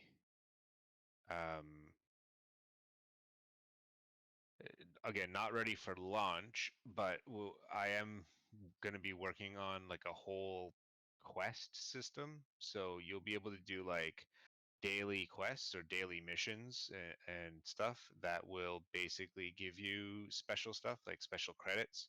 And you can only get those credits by doing those missions like each day or each week or something like that. And then that's going to unlock special things for you that you can't get in the game otherwise. So the players that play consistently, that do those dailies and stuff, they're going to have access to things that normal players that log in once every 2 weeks don't have, something they can work towards.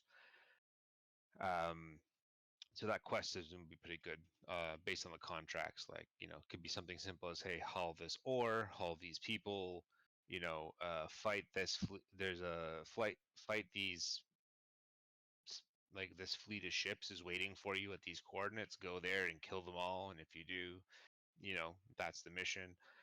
Stuff like that is what we're going to be rolling out post live, but it'll be there. And these are just like little examples of things to continue the content of the game, so things don't get stagnant. Yeah. So last thing I have on my docket is, two things. We're going to talk a little bit about Patreon first, and then we're going to go to the territory system and talk about Dyson spheres and territories. So, Patreon. The Patreon website has been updated with the new tiers that are available, with the new perks that are also available. Let me just pull this up.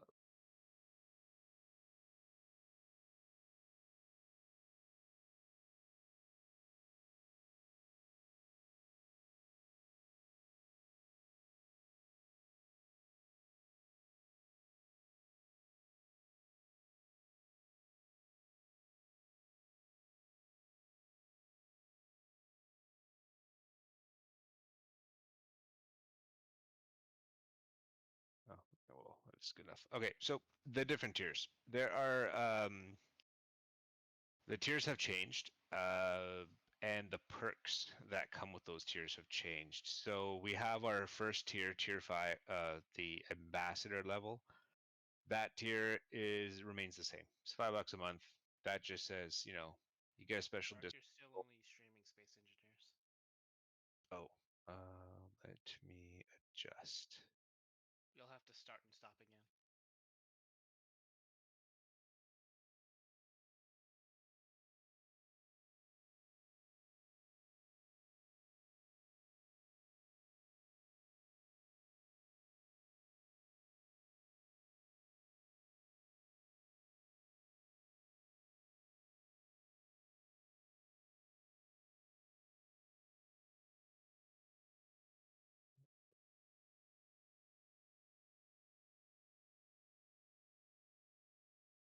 Wait, where did the stream go? We're fixing the little Yeah, Discord my issue. Discord just froze, and I can't even let me see, task manager. I was gonna say, would this be a good time for Q&A? But I think you should probably leave that for afterwards. Well, Sar can restart his Discord by hitting Control R. If you have any questions, I can answer them for you. Yeah, I have one. Actually, I'm making a list. Sure. Water. Yes. Thank you. But on some planets, not all. I know. There was some that I really wanted to ask Sargonis about, just because there's some changes he made to the Star Trek mod pack that I don't understand. It's the removal of the small grid shuttle controls. I don't understand why that was removed, but we should probably, like I said, some of these more intensive, other questions could probably be kept for afterwards. Can you be a little bit more specific when you mean small grid shuttle controls? Okay, so in the original pack, I still can't say their name right, so I'm not even gonna try. There is a block that it's labeled like shuttle control seat, and it's only for small grid. And it was removed in on this server, and I just wanted to know why, because I don't really see it. What's the word I'm looking for? It doesn't. I didn't really think it would change gameplay that much, but maybe it's just a personal preference. I don't know. That's a question for Sarg per se. There must have been a reason why it got removed. It probably caused some unintended action, or it bugged certain things out in certain circumstances too reliably. So that's Yeah. probably why it got removed. We usually don't remove things unless there's either something broken with it to the point that we can't like work around it, or it's causing so much problems that we just have to get rid of it. Okay. Like, Sorry. You go. No, it's fine. I'm guessing the removal of default phasers is because people would just like make rows and rows of phasers that all fired at the same time and could just wreck somebody in an instant. You can still do that. No, no, no. Okay, so you guys use like the little ball turret things, you know? Mm-hmm. But the original mod has actual strips, like phaser strips. And they come in like, there's like support end, support middle kind of thing. So I'm guessing. Sorry. No, you go. You go this time. My experience with that is that because of the way that the blocks move, you know how they have the on and off animation, the blocks kind of retract into the ship. That's not. Because it does that, if you were to place a line of phasers in a straight line all next to each other, the phasers can shoot through each other and not damage them, and still damage the enemy. That wasn't the blocks I was talking about, but I'll take that answer anyway. Okay, I'm gonna removal. The removal of individual. You know how there was like a, the letters thing that you can put on your ship. It's in the Star Trek style. I'm back. Sorry, my welcome back. computer just blew up. Yeah, I was just wondering why the removal of the individual ones. Individual letters. Yeah. Far as I saw, they were still on the server. I'll have to They're look at it if they're removed. well, there's the individual letters from one of the DLCs. And then there's the individual letters from the Star Trek pack, which is like a flat texture, and it looks like like the thing off the Enterprise A. And then there's a third one where it's like you type it out and it says it instead. The typing one is there. The letter one is not, because that was added before or after I made the mod. So because he updates his mod, right, and adds new stuff like the Klingon consoles, he had that a long time ago. But when I originally made our version of his mod, we didn't didn't exist. So I can add those back. That's not a problem if you want those flat letters. It's just because sometimes like I like lining things up. You know what I mean? But the name of my ship doesn't line up because it's an odd. It's an odd number kind of thing. We do have a specific block called a nameplate block. Yeah. That you can use to alleviate that issue. You can use the feathering, the spacing to get it in the right position. Oh, fair point. The biggest one I kept was early on in the stream. You said the universe was smaller because when you were talking about like all the ships being together, is that just a metaphor, or are you being literal that some sectors were just removed? He's being quite literal. We still have a very large amount of sectors, but the overall size of the universe has been condensed. Are the planets all still there, or is it just like? We have a multitude of planets. There are quite a lot of them.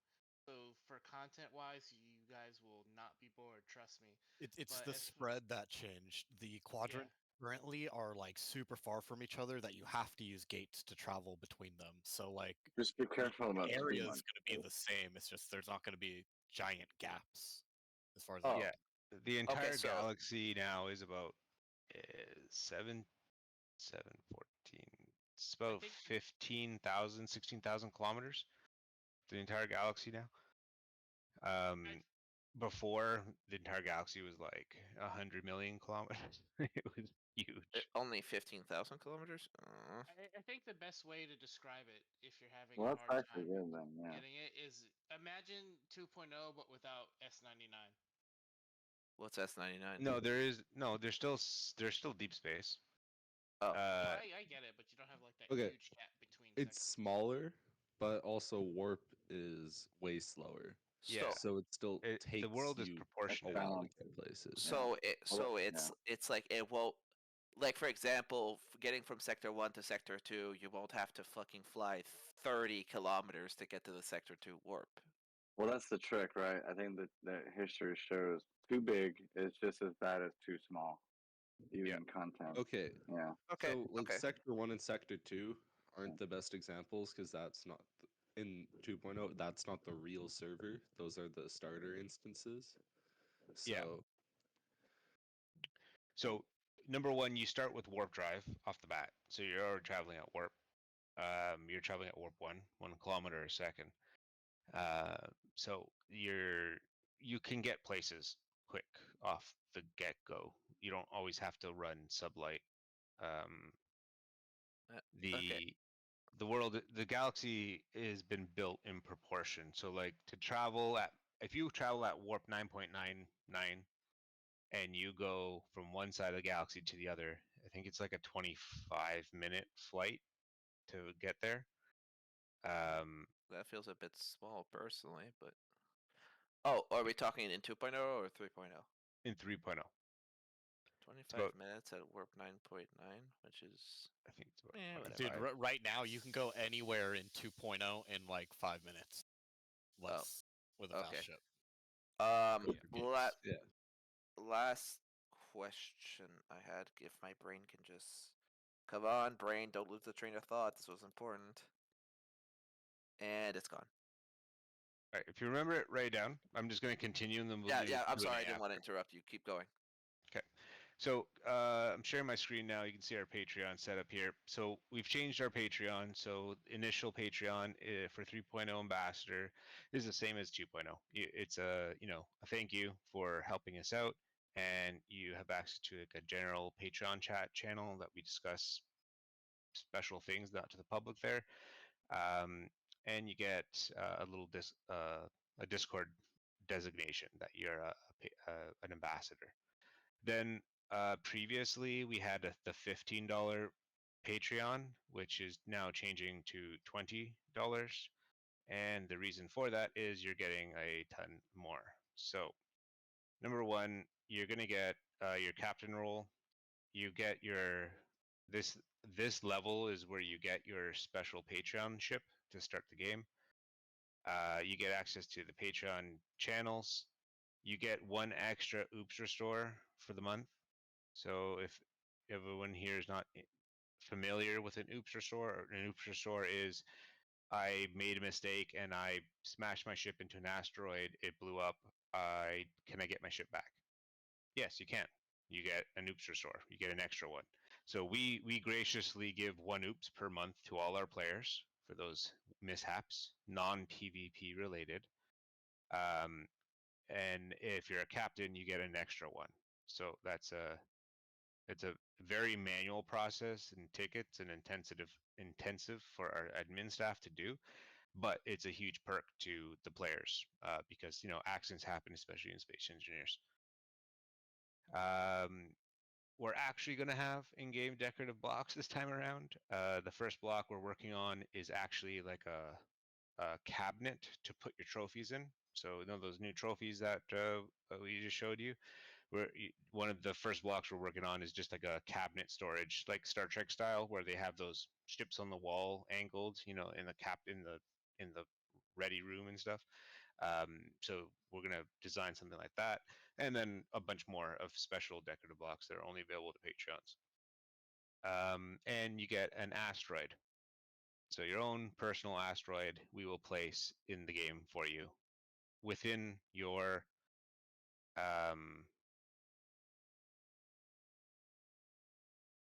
within your home sector, like your Federation, say you're a Federation within Federation space, we'll place that asteroid somewhere in that space for you, of your choice. And that can be a stone asteroid, or it can be a pure ice asteroid, which also has its advantages because you have an asteroid of ice. Then the next tier is the Rear Admiral. So Rear Admiral, you get all the stuff that you got previously in the captain level, but what's new is you get +5 production blocks. So we have I think we have a limit right now of like 20 production blocks per player. I think it's per player, or is it grid? I don't remember. Player or grid, but you'll get 5 more. So if production blocks are like refineries, assemblers, and stuff like that, so you'll get an extra 5. as well as we'll be doing a special daily rewards. So you get rewards daily by voting, right? That's open to everyone. But you'll have a special Patreon level daily that you can claim that will give you a pack of stuff to help you on your journeys. For example, more fuel for that starter warp drive, right? Maybe we're probably going to throw in an extra safe zone token because you get your own oh, we didn't talk about that again, but you get a safe zone generator, right? So to power the safe zone generator, it's powered by votes, so you get an extra token given to you, which is like an extra 8 hours, I think it is, of generation time. So the huge perk there, you get another extra oops restore, so you get 2 extra now versus the 1. You get access to your private Discord channel. So we'll make a channel for you that we can route your faction chat to. So in our Discord, we can put all your faction talking into a special channel that only your faction has access to. So you can talk to your friends from Discord in faction chat and back and forth, and you can keep up with what was said by looking at the history. Will you let us do that in a separate Discord? If you need help, I can show you how. Yeah, I could do that. I just need to invite the bot to that Discord, and you need to give it access to stuff. But yeah, sweet. Okay. Access to Patreon Creative World. So we have the holodeck in 2.0. There'll be a 3.0 holodeck with all the latest mods. So especially in the beginning, that's super lucrative, right? You'll have access to all the mods, be able to build your builds with all the latest tech, and try it out in a creative world. Again, you get your asteroid, and you get 1 extra PMC, so 1 extra build and repair unit, basically, for the admiral. So a lot of perks there. Next one is the $50 one, which gives you, again, all the same stuff the previous tier did. It gives you an extra 5 production blocks. Now you have 10 extra production blocks. You get an extra PMC as well. So instead of 1 extra, you get 2 extra PMCs at the admiral level. That's the only real difference between those two. And then you have the continuum level. So that's the $100 a month. You become a Q Continuum member. You get all the perks from the previous one, 10 production blocks. You get 3 oops restores. So that's a 1 extra oops compared to the previous version. And everything else is the same. So you're probably wondering, well, why would I really want to go continuum level? Well, that's because there's something new that we're going to be doing. So sometimes you play with people, and maybe your financial situation is different than your faction mates, right? So you're able to do $100, but your buddies can't. So what we're gonna do is add 2 additional gifted Patreon captains. So if you sign up as a Q, you get all the perks of this tier, plus you can gift 2 Patreon captain levels to people that you want, and that will give them you only can change it once every 60 days, so once every 2 months. You can't say like, oh, that guy was a dick to me all of a sudden, I don't want to get pay for his Patreon, I don't want to gift my Patreon to him. Well, you can't turn it off for 60 days. Technically I could turn it off for you, but I'm not going to reassign it to someone, right? So if you want to go that way, that's how it works. So yeah, this one, the Q Continuum, as being a Q, you can snap your fingers and give somebody some captain level Patreons. And again, the captain level is this one here, where you get your Patreon starter ship, captain role, an extra oops, and your asteroid. On launch, this is going to be a very, very manual process and perk, because there is nothing like this that can really do this on an automated fashion. So basically, if you do sign up for the continuum level, make a ticket, and I will action things accordingly to get you all settled. Eventually, I'm going to be building up some tech to do this automatically, but it won't be ready for launch. Anybody have any questions regarding those tiers at all?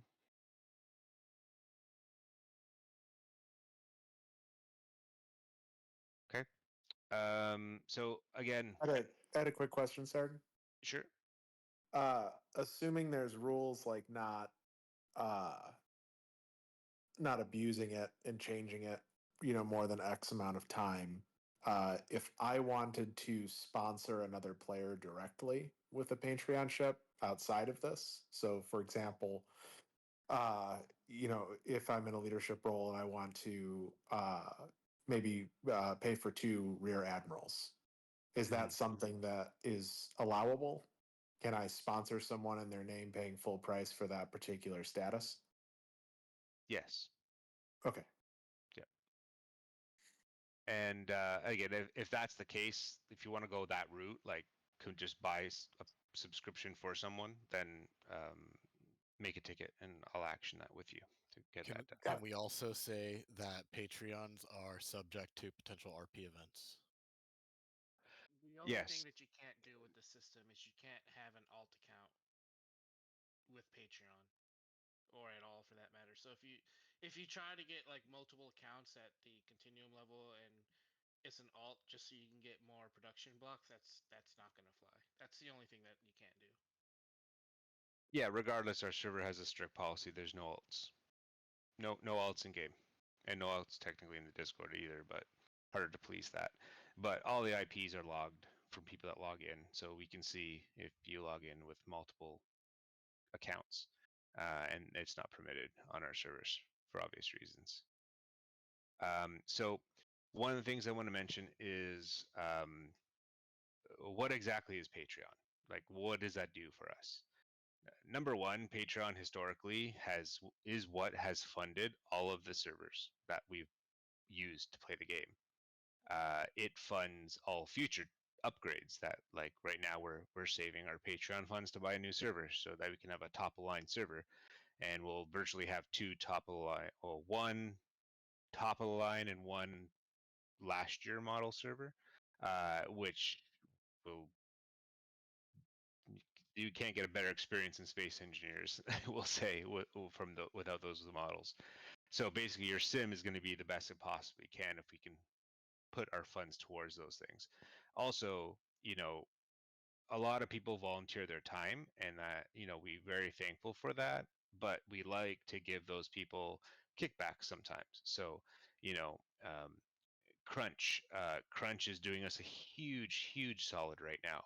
Okay, and I just want to point this out. Crunch has done us a number of solids over the years. All right, Crunch is amazing, and Crunch is the guy that made the whole like alliance system that's now called groups, and the whole economy system that he completely revamped that we are going to be adding to our server as well. He's amazing at programming for Space Engineers, and he is going to be working on our territory system that we're going to be talking about in our next and last segment. And I told him, I'm like, hey man, like as soon as I get some Patreon funds, I'm going to send you a kickback as a thank you. And never once did he like say, oh, if you want me to even look at this, you need to pay me X amount of money. He's just like, yeah, okay, let me look at it. So, you know, a lot of these people like Crunch do stuff for the community, not for money, and we want to show that we care. So please feel free to say thank you to Crunch and everyone else that has helped us develop over the years. And we want to give Crunch a little bit of kickback, especially coming up for the work he's doing on the territory stuff, because that's a complete rewrite of how the territory system is going to work. And yeah, that's it's going to be a lot. So yeah, server stuff, getting help, programming, kickbacks to people that have helped us out. We toss them, here's $100, here's something that we honestly, the amount of time I have put in, I don't know, I have like over 10,000 hours or something like that. I don't know how many hours I have in Space Engineers, and like majority of that is not even playing the game really. It's coding and I can't tell you it's how many modding. times I found him in a room half asleep Yeah, trying to fix this game. it's yeah. I put in a ridiculous amount of hours into this. It's definitely a second job, right? And I don't make any money doing this stuff. So all the money we get, we put into making our server better in the next iteration and kickbacks to the people that have helped our community. So please, if you have any further questions of like, hey, where's my money going? I'd be happy to tell you. But you know, just know that Patreon's a big thing. Even basic operating costs in the hundreds per month just in electricity and internet and all that stuff just to keep the lights on. Thankfully, even in our lull, we've had very gracious people that at least have been still being on Patreon and have helped us keep those lights on so it doesn't put me in the red to run the server for free. So again, if you have any questions, let me know directly. I can answer them for you. But thank you to everyone who's been a patron in the past, anyone that currently is, and anyone in the future that wants to be. We definitely all appreciate that. And I hope you guys are super excited for what we have in store for 3.0. Okay, so let's jump over to territories. So I'm gonna go. Oh, my Space News crashed. Let me turn Space News back on and talk about territories, and then we'll do a Q&A, and then we're done.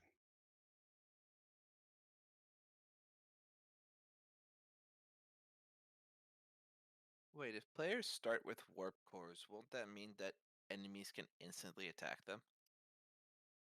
Because their threat level will be higher, right? Enemies only spawn 500 kilometers from any point of interest.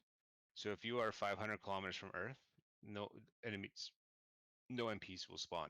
If you go past 500 kilometers from Earth, then potentially, if you hit the right threat level, an NPC will spawn. So you just gotta keep that in mind. But you also have warp drive, so you can get away.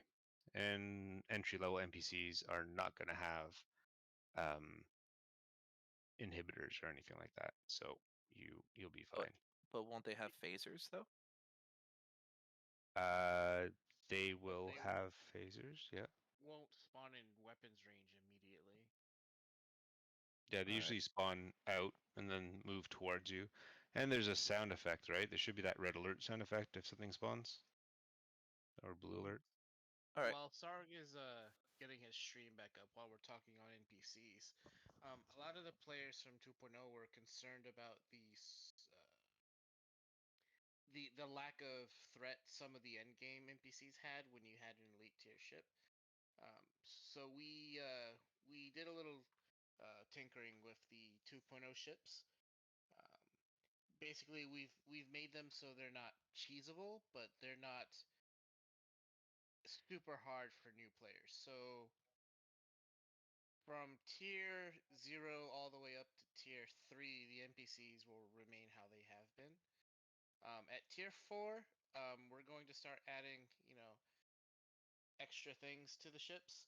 I believe every tier that the ship has, there's an extra shield block. So tier 1 will have 1 shield block, tier 2 will have 1 pair, tier 3 will have 1 pair, and so on and so forth, all the way up to 6. That way, you can't just snipe the shield block off an NPC and just steal it. There's going to be scalable gates to prevent you from cheesing an NPC. So it won't be too difficult, but it'll definitely be a scalable experience. You mean it's just going to take longer? Kinda. Yeah.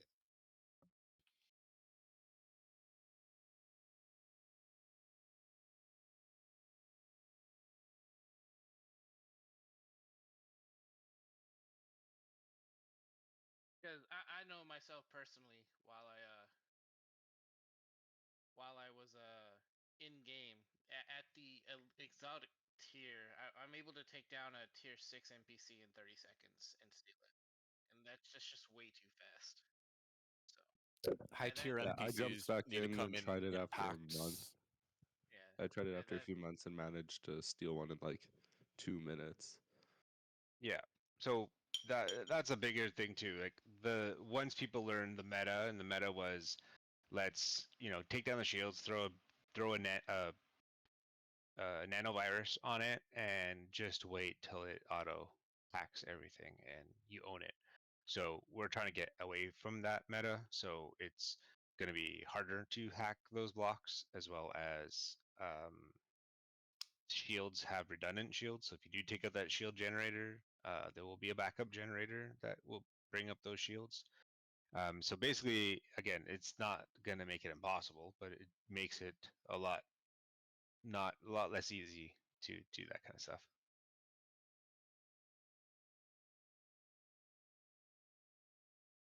All right.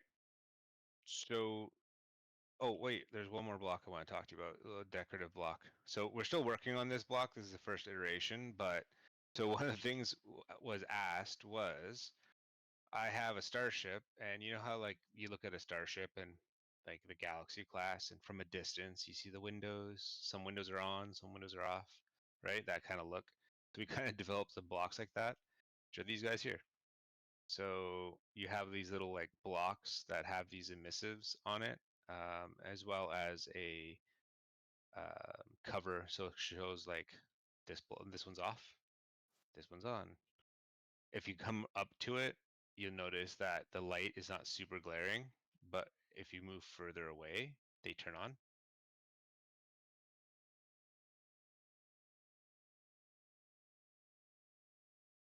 So at a distance, when you're looking at a ship going by, right, you're gonna see it. You're gonna look up. Are there sloped ones? Yes. There are all of these, and there's titanium variants. Everyone gets titanium variants. So here's your Do you sloped have ones. light placement variants too? Pretty cool. Do we have what? Showing off new blocks. Yeah, so you know, like show off the new ones. That Oh, and you can have a real window too. Okay, that's cool. Yeah, so this black one is actually just a real window. I made the block behind it is black, right, to make it look like it's off, and then I put a window on it. Now it looks like it's a window, like it's off, the light's off, but it's really like that. So we're gonna make some more variants. One thing someone has already asked was, can we make smaller ones, or maybe have like one block that has 4 small lights on it, so that they're not as big or something like that. So we're gonna make a few different variants. Can you change the light color?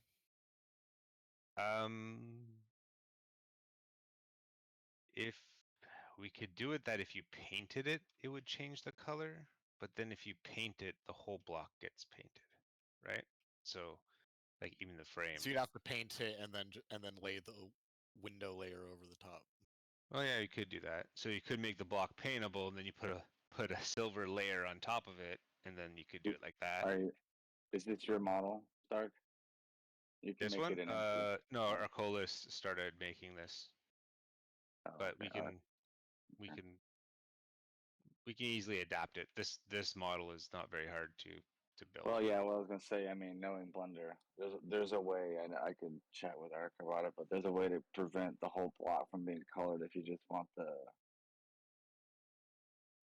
Anyway, it might not be something you necessarily want because it'll kind of stagnate the effect or the paint of it or whatever. Yeah, because we want to keep, like, if you paint it, it only changes the color. I know how to do that, but because it has a frame, right? My hull could be purple, right? And if I put this block with a gray frame that's not paintable, then I'm gonna have a gray frame on my purple ship.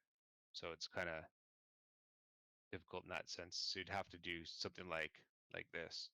So what we could do is, if you want to be very crafty, so you see when you put one of these plates on it, how it pops out, right? Because it's like another layer, right? So it's not flush.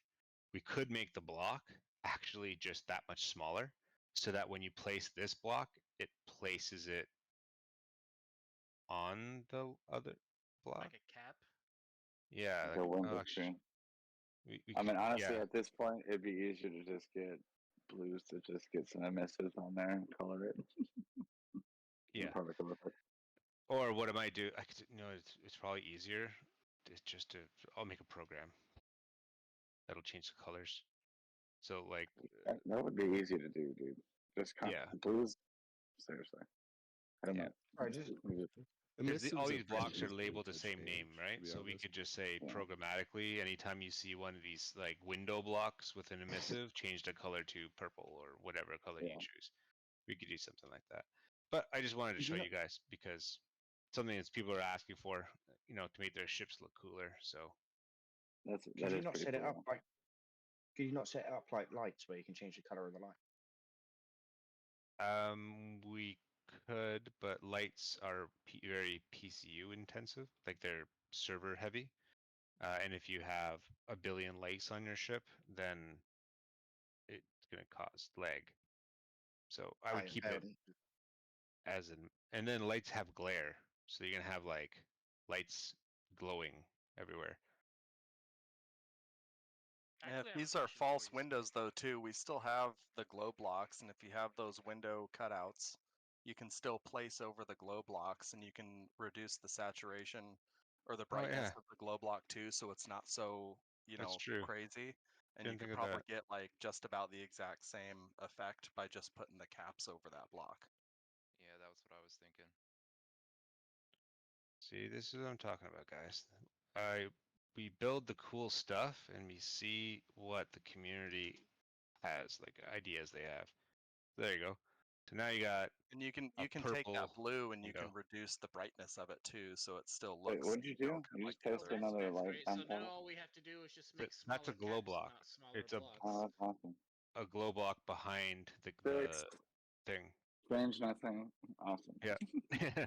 So that's how you design it. There you go. Nice and easy.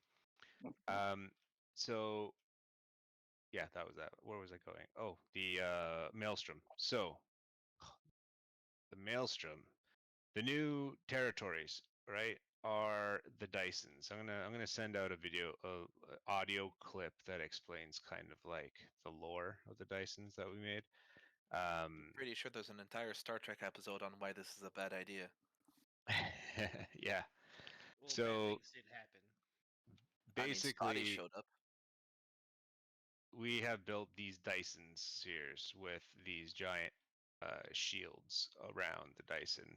And what happened was these Dysons were all of a sudden popped up, and Romulans, Tholians, and the Olachi started experimenting with them to try to harness the power of the Dyson. Then there was a catastrophic event that blew up, that basically originated in one of the Dysons, but they're all interconnected, and that reaction blew up every Dyson in the sector. So the Dysons, you can see they have a giant hole in them, right? They exploded. Each of these Dysons, there'll be a hangar base inside the side of the Dyson. So there'll be a cutout here, and there'll be a base inside. That base is the territory that will give you access to a whole bunch of perks, like ship projections, print your ships, super refineries, super assemblers,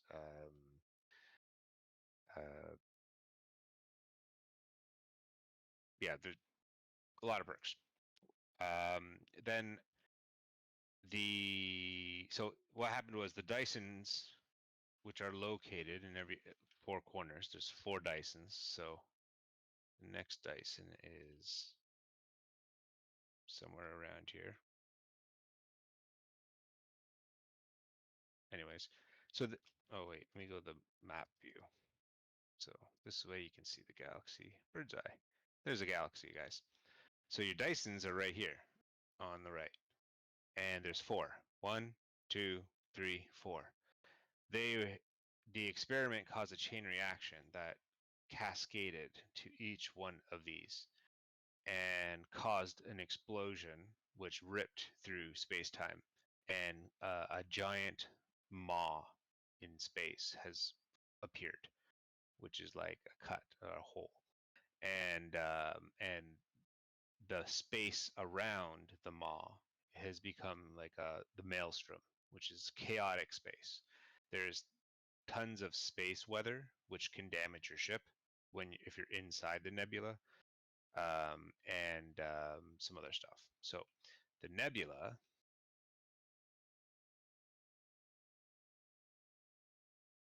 There it is, right down here.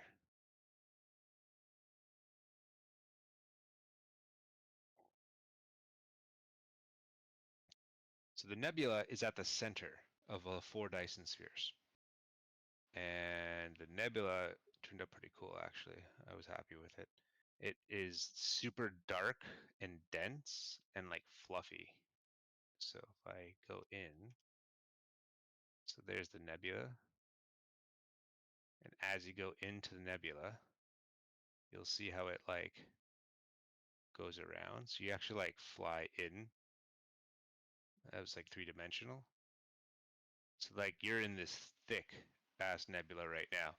And in this nebula, you'll notice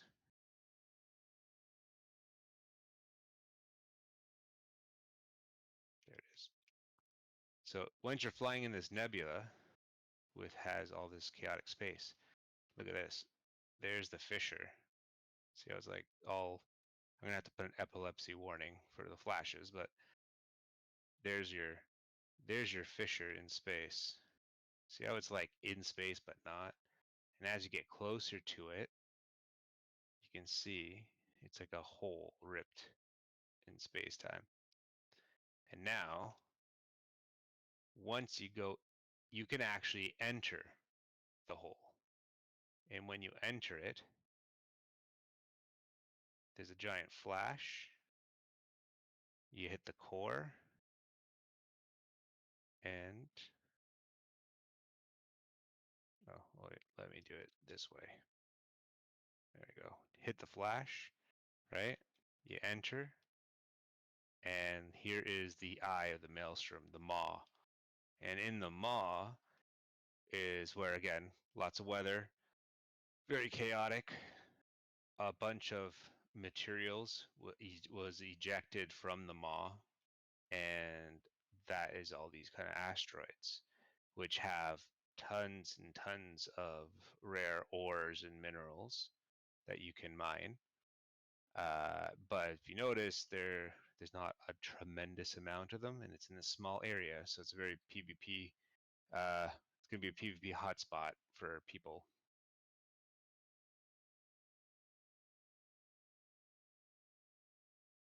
So that's what we have so far, and that's like inside the mall. Then if I exit, right, it looks like they all disappear.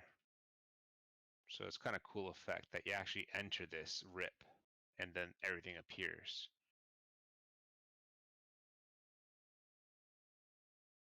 Speaking of mining, Sark, did we ever? I'm going through that. Yeah, I just reminded myself. Yeah, I was about I'm like, to. oh, one of the Please most show it. anticipated mods. I'm like, I didn't demo Please it. fucking show it. I tried to get you to show it last time and it broke. Yeah. I was actually going to ask you about the mining. Yeah. So okay, well, let's go back to our maw. So one of the most anticipated mods is the laser miner. Yes, we're actually getting a new mining device, and it is a giant laser beam. It looks so cool. So I am going to show you that. Hopefully I have a $5 to the first guy that gets a kill with it like a lance. yeah. Does he get a trophy if he does it? Maybe. Call it the spear of death. Be careful what you wish for. It would be funny though. There we go. Remember, they took away my collision damage, so I can actually slam into your ship and attach to it. So here is our laser miner. Oh god, it's the Dune sandworm. Oh, is this what he was working on? Oh my god. Yep. That's sick. Holy Wait till you see it Yeah. turn on. Oh yeah. Oh dude, that looks Is so the sound good. on? I don't think so. Do you hear sound? Oh my No, god. no sound. You I don't turned off think so. sound because you're streaming your window, not your game. Oh shit. Okay, Yeah, well, that's why there's no sound. so that is the Hold on. device. Really cool. I hear sound. Let's go put a flight. I must have it muted then. Like, Yeah, I can hear the Yeah. sound. oh, Yeah. you can? Okay. You gotta unmute, sorry. Yeah. So if we go to one of our little neighboring asteroids, number one, like check this out when you turn it off.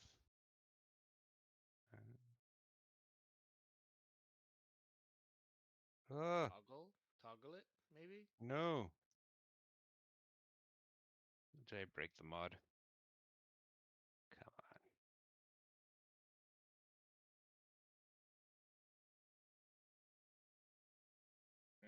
So, Garnet, did you remember to add the SBC to the toolcore or text?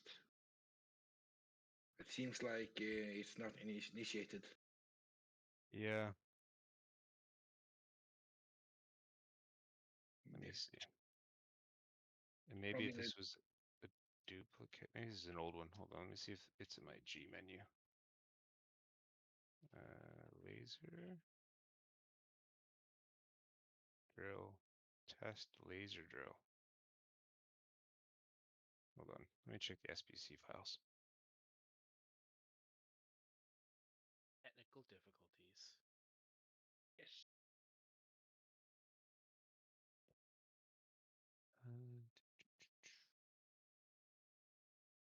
Mods.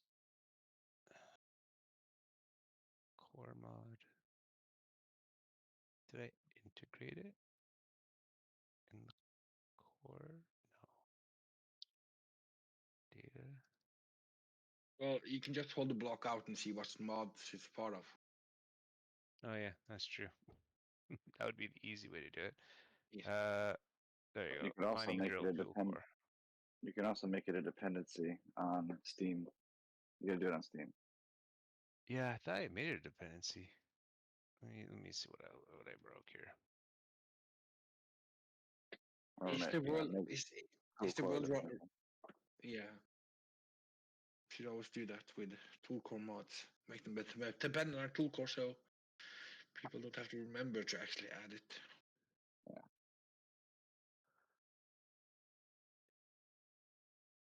Large block drill. Yeah, the animation files in the folder. Is the How much do you TXT? want? Did I add? Please. How much do I bet I didn't add tool core? Yeah. Easy. Easy I'm thing. pretty sure that's what I did. Hey Sarg, while we wait for the server to load back up, do you want to talk about faction safe zones? Yeah, sure.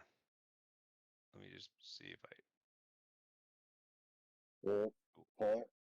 There it is. Tool core. That would help. Okay, so while this loads, safe zones.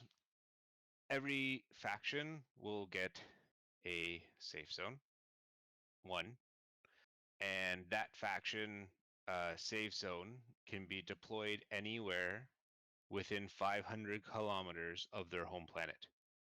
So if you're Federation and you're on Earth, that's your home planet, you can deploy your safe zone anywhere 500 kilometers from the center of Earth. That safe zone is like a regular Space Engineer safe zone, same settings and everything. The only thing is it's powered by the special zone chips that are only available by voting. So if you want to use your vote, if you want to use your safe zones, you have to vote, and voting will give you X tokens. The more vote you do, if you are running a safe zone, like if you have a faction of one, it's going to be, you're not going to keep a safe zone up 24 hours because you're not going to get enough per day of zone chips. But if you have, I think 2 or 3 people in your faction and you vote every day, then you'll be able to fund that safe zone and fuel it 24 hours a day. Now, do you need a safe zone on 24 hours, you don't, because unless you're running a trade station out of your safe zone, which people might do in the future, from a purely defensive standpoint, if you're not online and you're sleeping, hanger your grids, right? Then you don't need a safe zone and it's free. Just put your stuff in a hanger, log back in later, unhanger it, and continue on with your day. Zero risk to you of dying when you're not online. This is when you're online. If I'm online playing the game and I'm like, hey, I'm not near my home or whatever, and I don't know what's going on, throw up your safe zone. I would recommend that whatever grid you have that safe zone block on, you save it to the faction hangar, which is an actual thing and not your own personal hangar.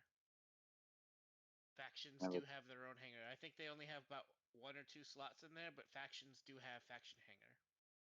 It also can be increased if you wanted to give factions the ability to like have ships that they can all use. Yeah, so if you wanted to build like a we personal are fleet like we're Federation likes to do. increasing the faction hangar limits. Yeah. So you, because that's a common ask, right? People like, I want to make 50 farming ships or something, or not 50, but I want to make 10 farming ships. And if someone wants to come farm, he doesn't have a ship, but they want to play, I'll toss them a farming ship to go farm with us, right? So something like that, so they can just unhanger and go about their business. Is it by system or by block that the safe zone is going on? Because is it like, say it's down because of whatever, they don't have the power, they don't have the zone chips, whatever. I don't know. It's not for whatever reason. Is it by block that you're doing it? What do you mean by block? Sorry, Like I wasn't following. are you using the safe zone block? Oh yeah, it is a safe zone block. So you install the safe zone block on your ship, on your grid, and then you fuel it, and then you turn it on, and then you have all. I got it now. So you faction limited the safe zone block. Faction limited the safe zone block, and we have a script in place that locks it so you can only turn it on within 500 kilometers of your home planet. Because here's my question, right? Is zone chips a raidable item, or is it like, okay? They are rateable items, and hey, if you keep voting and you have a surplus, you can sell them on the market. Now it's a commodity. That's what I was also the saying. player market. For independent factions to fuel governmental factions, you could say groups. Anyway, cool. All right. Yeah. And that helps also, like, if you have a smaller faction and they need help, and you're the federation with so many players and you're all voting, guess what? You have a surplus. Do collect the zone chips or a percentage, right, to the alliance bank, and then or what? Or you could have factions purchasing that as like a, I don't know. There's a lot of lore that you could swing around. That's my point, I guess. It's like definitely buckets of lore. Yeah, and that's another reason why we did it that way, and we made it that it's only available through niche ways. It helps us, the server, because voting does nothing for us but raise our popularity when people do a search. That's all voting does, guys. So voting is not really asking for a lot, and we're giving you free stuff. It means the more you vote, the more visible we are, and the more people are going to play their game. So that's what we want. So vote, and you get some perks, and then more people play the game, and you get zone chips, and among other things. Also, sorry, I was just, are you going to add that tool to block category ship tools? Yeah, it'll be added to the ship tools. Yeah, because then you won't need to do action select. You can just do block tools. Yeah. For right left clicking. Yep. Oh, is that how that turns on?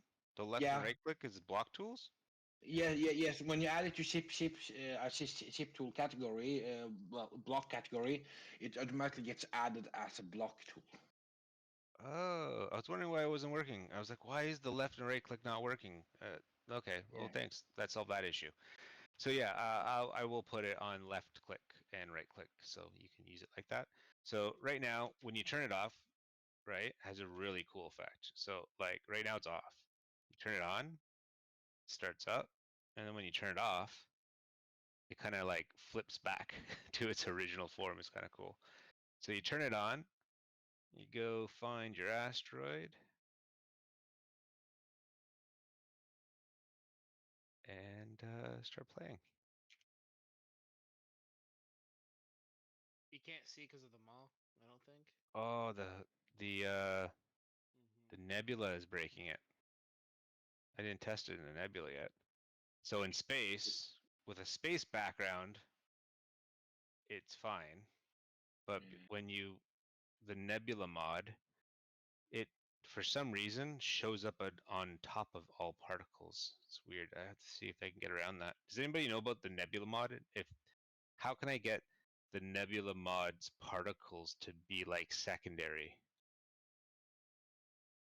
I mean, Well, I think it's under transparent you had material. the same issue in atmosphere. I noticed on Are planet. you? Yeah, are you I using do. Any custom? Sorry, are you using any custom uploads to the water mod by chance, or is it just the base? The nebula mod, just a base one. But I believe it's because Nebula mod is loaded first. Drill secondary. No, I don't think loading order matters.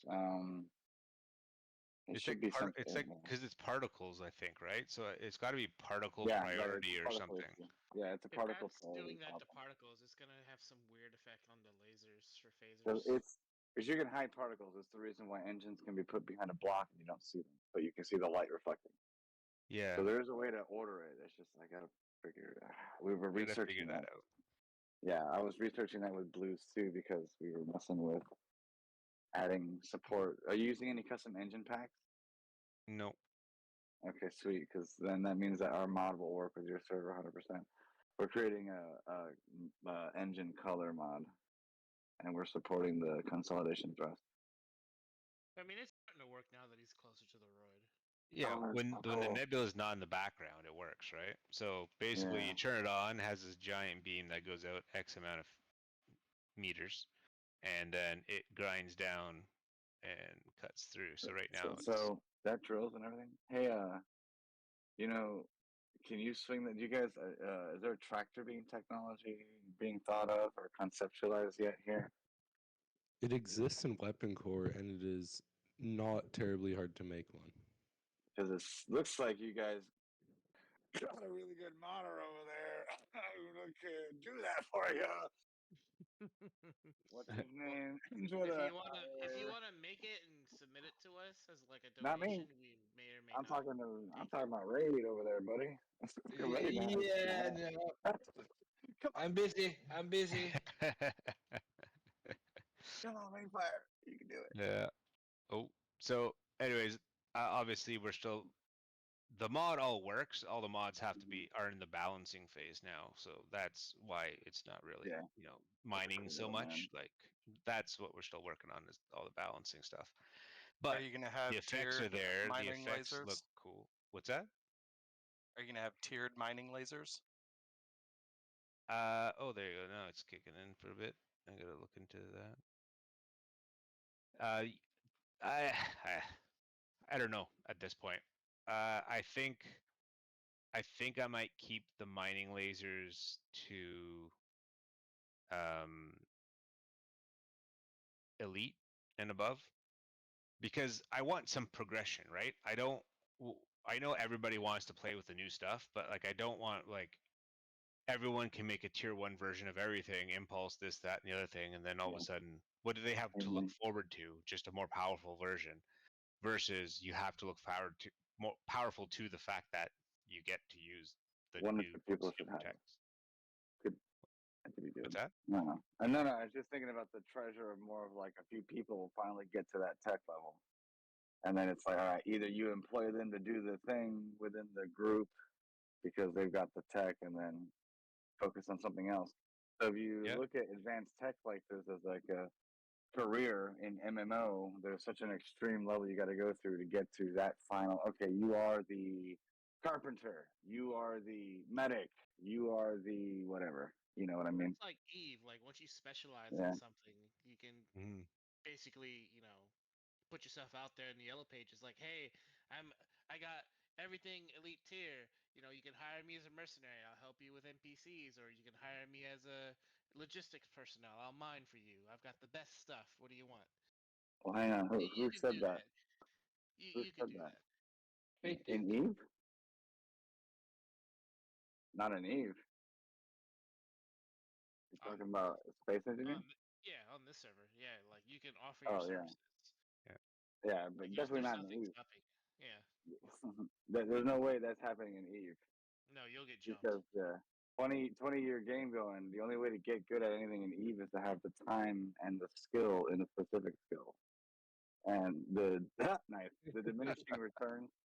The diminishing Calling returns on gravity. buying Calling skill. gravity. Yeah, too rapid. Yeah, my ass got sucked out from the was funny. maelstrom. So there's another thing you need to worry about. There That's is a nice gravity quote. That's a cool in the beam. maelstrom, right? So you got to watch out that the Is that a ship that you're planet? building can withstand that, and you don't want to overmine because then you may get sucked into the gravity, and there goes my hull. Thoughts? Have you thought about other types of tools with Toolcore?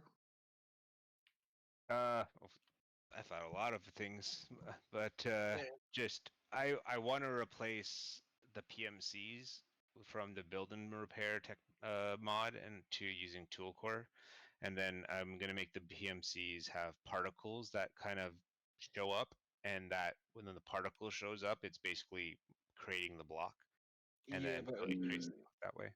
what I'm saying is you should probably wait until Ash implements turret tools. Is that in addition to Toolcore, or that's in Toolcore? In Toolcore.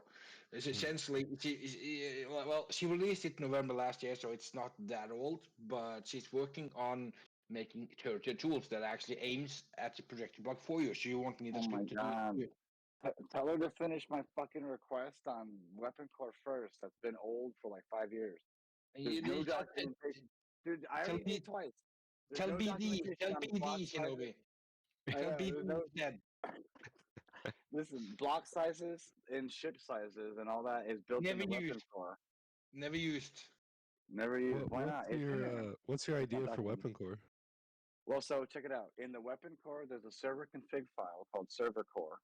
And there's a block of XML that's within the game. You can go look it up in the C#, but it's very difficult to get any documentation on examples on setting up what constitutes a frigate versus a whatever. And because Weapon Core does come built with a lot of icons, if you guys ever dig through the textures, they're never really used, but they're there. There's no examples out there. And what I've been begging Ash for the past 2 weeks is please provide an example that the server builds on first time load. So when the mod gets loaded, it just builds an example in there real quick so that you could see the syntax for the config, and then boom, I'll configure it for between 0 and, I don't know what, 1,000 blocks, or let's say 0 to like 800 blocks is like a frigate from like, you know what I'm saying? So you can kind of build those categories for your server.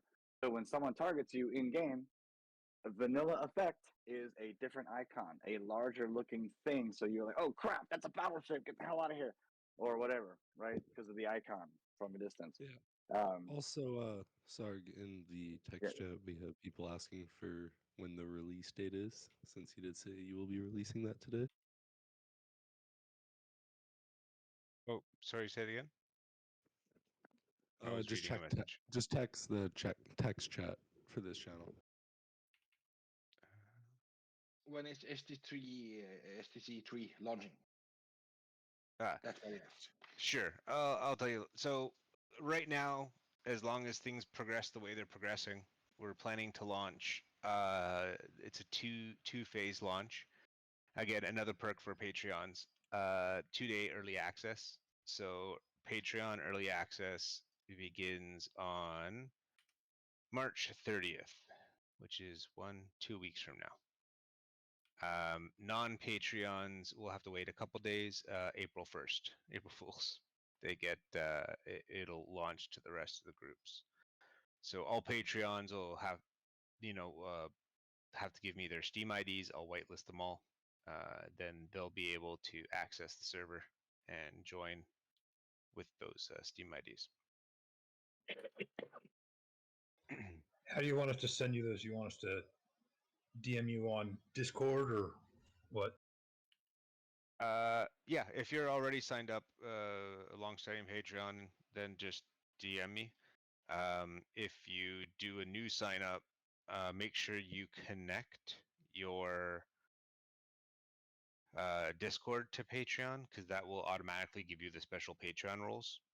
And then I'll be able to see exactly who is a Patreon to get access to that. Oh, and Okay. the early access, again, it says it's only, it doesn't include the ambassador tier. It's everything above ambassador. I was gonna wait on this, but the timing seems relevant. Just to throw out there for some fun competitiveness, I'm gonna go ahead and offer to sponsor for every leader that joins that's a non-admin, right? So takes leadership. I know there's 2 alliances that still don't have leaders in them. I'll fund your first month of a $50 tier Patreon status. And Sarg, you can let me know what's the easiest way to send that lump sum, and I'll do that now, or at least today. But then that way, anybody who's capable of a leadership role but maybe doesn't want You to do the making power grind. moves already, man? Trying to What? buy No, the no, no. fucking Actually, leaders actually, of other Sarg, alliances getting already. favor from the no, no, no, no. galaxy. Let me be clear. Let me be clear. I'm just If, fucking with I you. know I'm that just fucking- Sir Death Knight is running against low me. anyone who pays the most. No, Sir Death Knight is running against me for Federation. If he wins the election, I will fund his Patreon status as well. and his enemies in the other alliance. I want to say, thank you, Siege. That's incredibly generous. First off, to fund that level for people, and that's incredibly generous to the server just in general, because that 5 factions at $50 is 250, which should definitely help Right. us get that box that we want, that the new upgrade. Well, I want to If do we this get specifically if for we get that enough purpose. people signed up Yeah. early, then I can get the box built before we go live, and then I can launch with the new box, which would be super beneficial. Right? Because adding it after the fact is downtime and other potential issues. But The building new it on box there. is going to be like a 14900K, right? Because Yeah. just to keep going with the Intel thing, because I think you Yep. have an 1100K one, and it's just going to be like a tier every year. There's a new tier of box. Well, and to anyone Yeah. that might be interesting too with leadership capabilities who are trying to fight the urge to be a leader, might be mindful that I'm sure you could stack your own $50 on top of that for Q level right off the bat, and that's going to be a huge advantage, because then basically as a leader you're going to get to offer 2 captain level Patreons at half price. Yeah, for the first month, so you can give two of your faction mates 1 early access, but also the starter ships and the other perks that come along with that for that month. So yeah, so thank you very much, Steve. That's very, very generous. I appreciate that, and appreciate you and all the things that you've done. Oh, well, I also want to say a special thank you to Siege too, because I didn't mention him earlier. He was one of the people that I should have mentioned, but he's helped a lot as well with some of the logistics for the server, putting together some advertisements, just keeping everything organized. Like, if you're in the Federation is like incredibly organized. Like, they have a whole structure of all kinds of stuff. Like, it's pretty cool. If you're into RP and like Federation stuff, like, they got it down. It's really cool. A full website with LCARs, like they got really cool stuff. Represent? What's that? Just saying, represent. Yeah. So thanks, Siege, for everything. No, of course, you guys have done amazing work. So I appreciate that. Sometimes it's a loveless job. People don't realize that this is free, and this is a lot of work. No one really realizes until you run a server, especially at this magnitude, like how much work it actually is. And we don't, unfortunately, like Stone Industries and Draconis, we don't have a full-fledged fleet of programmers and modelers and admin staff. Like, we're very bare bones here. So we do what we can, and it's a lot of work, but yeah, hopefully you guys are enjoying it. All right, so last thing on our docket is territories. So this is a big topic, guys, because territories is the big end game loop, right? And we want to take a fresh look at it. So we are currently working on 2 different ideas that Crunch is going to be building for us. So again, plug, thank you, Crunch. That is, the first one is a territory. So in order for you to take a territory, there will be 2 special capture points. Those capture points, you'd have to take your fleet there. You would have a special block on your ship that you initiate. That would start the siege. That siege will take 15 minutes. And in 15 minutes, if your ship does not blow, you don't lose the siege. Like that ship doesn't blow up, you don't lose the block. Then the siege starts. And then there's a 1 hour countdown. So 1 hour after that 15 minutes is what the opponents have, the defending force has to get their team together to defend their capture point. If it's uncontested or contested, like if the defense force doesn't show up, regardless, what will spawn is a defense platform. So a special grid, a defense platform full of phasers and photon torpedoes will spawn, and it will auto defend your capture point. However, with enough forces, you can easily take that out. So it's really a stopgap. The purpose of that defense platform is mainly to help bide you some time, but also if Siege jumps on the Delta Flyer and goes to a capture point and tries to do a claim, and nobody shows up, and then he just wins uncontested, like he didn't have to do anything because no one's there, and he just took over a capture point doing nothing. We don't want that. So this way, if this defense platform spawns, then you have to destroy the platform or depower it in some way so that you then will take over this territory. Now, to add a little flair to that, guys, a default defense platform will be designed and given to everyone to use, so that's the platform that spawns for every territory, or every capture point in a territory. However, we're going to open up the ability for people to design their own, given certain guidelines, but you can design your own defense platform. So now you can do your own engineering, and you can try to, as an alliance, design the best defense platform within our guidelines as you can, and that will be the defense platform that will spawn every time one of your territories or your capture points is under siege. So that's a cool element. Number 2, there's 2 ways to take over the capture point.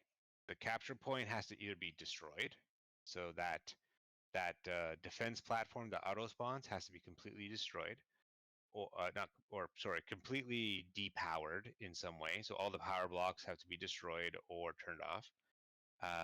Or there is another way. So to add a little RP kind of flair to it, if you can manage to board the defense platform in combat and navigate through a streamlined structure to the center, there will be the magical depower button that if you push the button, it depowers the grid. And if that grid depowers, you then own you win. You win the capture point. So there's 2 ways to win: through ship destruction or depowering it that way, or espionage. You could have a side fleet or a cloaked ship on the side.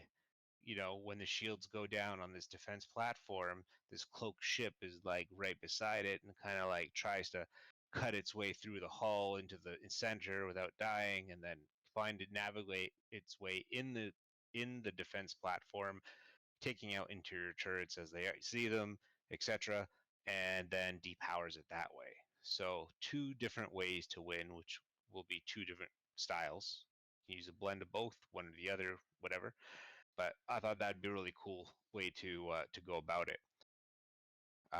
Now you're probably asking, what is a capture point? What is a territory? So a territory is the Dyson sphere, right? It is the Dyson sphere and 500 kilometers around the Dyson sphere. If you take over both capture points, then you will own the territory. So you take over 2 separate points, and then you own the Dyson sphere. There is a cost associated with starting a siege. That's going to be Dysonite, which is a new mineral, and then there's obviously an upkeep. So to keep the Dyson sphere activated, you need a special ore called Dysonite, and that keeps you owning the territory, much like how gold pressed latinum was used in 2.0. It's very similar. The only difference is you don't have to funnel to 10 different territories. You have one major territory that has all the perks, so you don't have, it's less of a pain that way. So in a nutshell, that was idea number 1 that we were working with. Now, a second idea that we were also tinkering with is this one. So in order to make more of an organic kind of encounter, PvP, and in order to have less waiting, right? Because if you remember in 2.0, when you siege a territory, you start the siege, 15 minutes, perfect. Okay, I'm sieging you. 24 hours later, there's a big battle. 24 hours after that siege happens, you have 24 hours to get your guys together to start defending. So there's a waiting, and there's pros and cons to that, right? But then people would start sieges at a wrong time, and then no one's available, and there's mechanics involved, right? Like issues. So if we go to this new way, there's only a 1 hour wait, which is a lot less waiting, right? And there's 2 separate capture points to do with a 24-hour timer in between the 2. So you can't capture 2 in one day. You gotta do one. It'll only take you like an hour and a bit of your time, then go the next one, the next day. But the second approach we were looking at, okay, instead of having 2 capture points, we were thinking of having like, say, 20 capture points. So each territory now has 20 capture points, and each capture point runs similarly. When you start a siege on a capture point, it spawns that defense platform. That mechanic is the same, and then you destroy the defense platform or depower it within a timer. So we'll say, I don't know, 30 minutes, an hour, you'll give you tops to do that.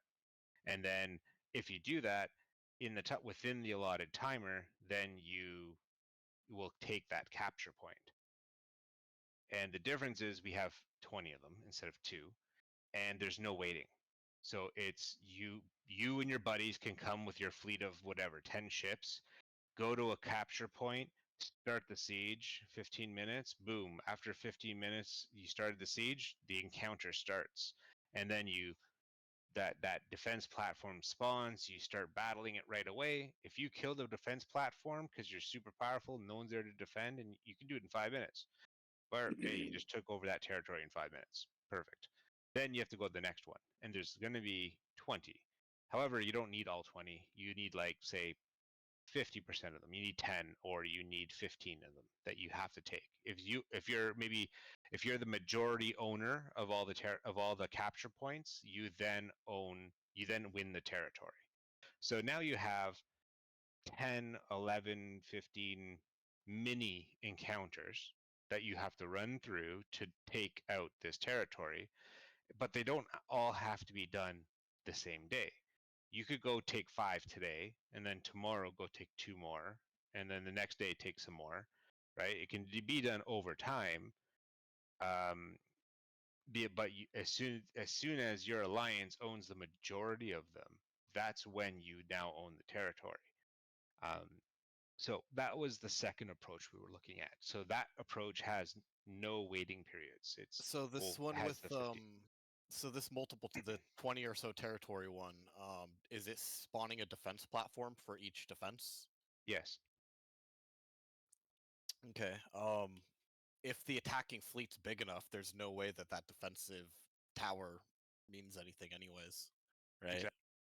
Exactly. So that's why if there's 15, it's not a big ask to take 15 territories, because You just have to go through the actions of blowing up those. Well, and so how long does it take to take each territory? So you're saying that would take probably what, like an hour in all for them to go hit one, then the next, then the next, then the next? No, that's the time. The maximum timer is an hour. You could take you 5 minutes if you have a big enough force. We're saying that we're capping it, so yeah, you can't be in a siege for 14 hours, right? Like there's a cap; it'll stop after an hour. So, say you are at a capture point and you're fighting, and there's 20 ships against 20 ships, right?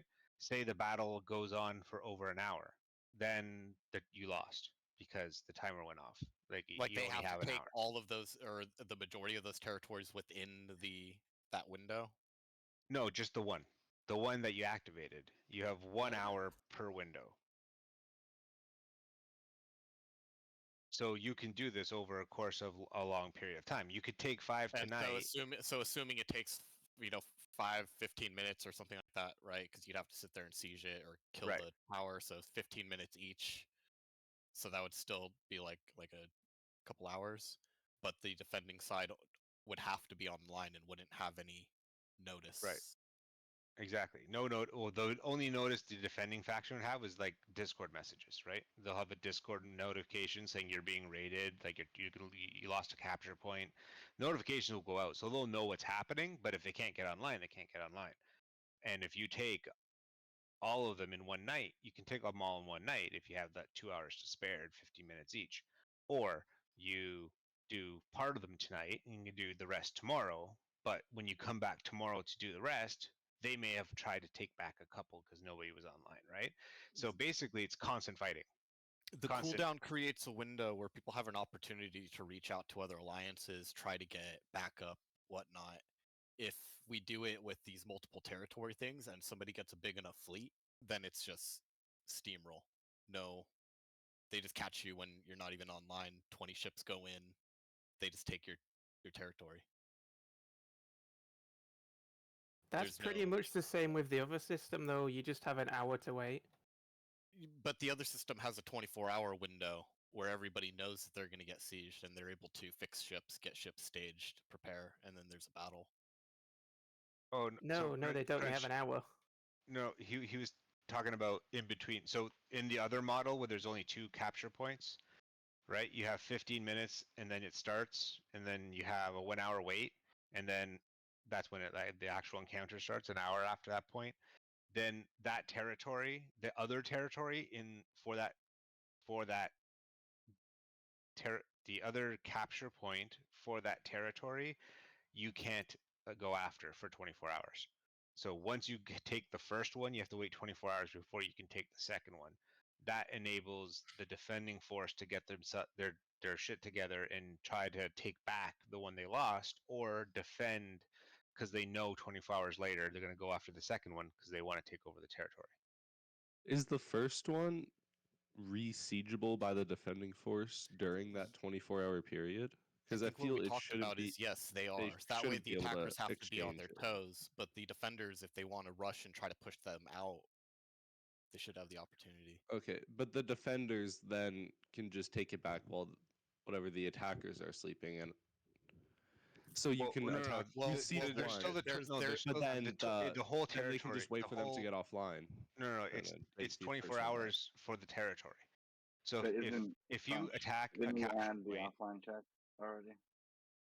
if you attack a capture point and you win or you lose, there's a 24-hour cooldown on that capture point. It's on the capture point. So the defending faction who lost can't go back and take that 2 hours later. They can go back 24 hours later and try to take it back. So that is also part of the strategy, right? 24 hours later, if they're not attacked, in 24 hours, if the aggressor doesn't try to take the next capture point, then that means that the defenders are already prepared because they assumed that they're going to go try to take it 24 hours later, but they didn't come. Okay, so if they didn't come and I got all my buddies with me, guess what? I'm going to go back to the original one and take it over. And now they do that and they take it back. So there's that ebb and flow keeps it organic. So it's not you'll never one of the issues in the old territory system was that people would start a siege, right? And then you're expecting them to come, and everyone's up at like 2 o'clock in the morning, and then nobody shows, and then they're like, I just totally wasted all this time. But that was So largely negated with the increase in cost. Nobody wanted to. yeah, but still happened. But now even if you take over that first capture point, 24 hours later, you assume they're going to go after your next one. And if they don't, you already have your forces rallied. So what you do is utilize that time. Guys, we have our whole team here. Go back to the first capture point. Let's take it back. All right, mission accomplished. Perfect. Done. Crunch, So can you now, explain your version more? There's no cooldown between taking the first point and then moving to the next one. They can do it instantly if they win.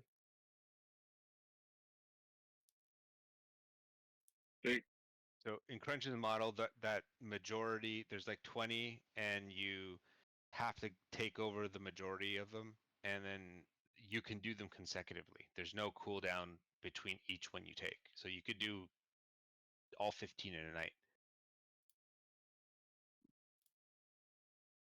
I guess that would give the defending people enough time to at least evacuate grids from the center territory, right? No, I'm talking about the first model. Oh, when the you first take model. the first one, there's no cooldown between taking the next one. Oh, are we not able to put a cooldown on? No, you can only have the cooldown on the initial capture point. Oh. That's why you have more than 2 of them. Ah, got it.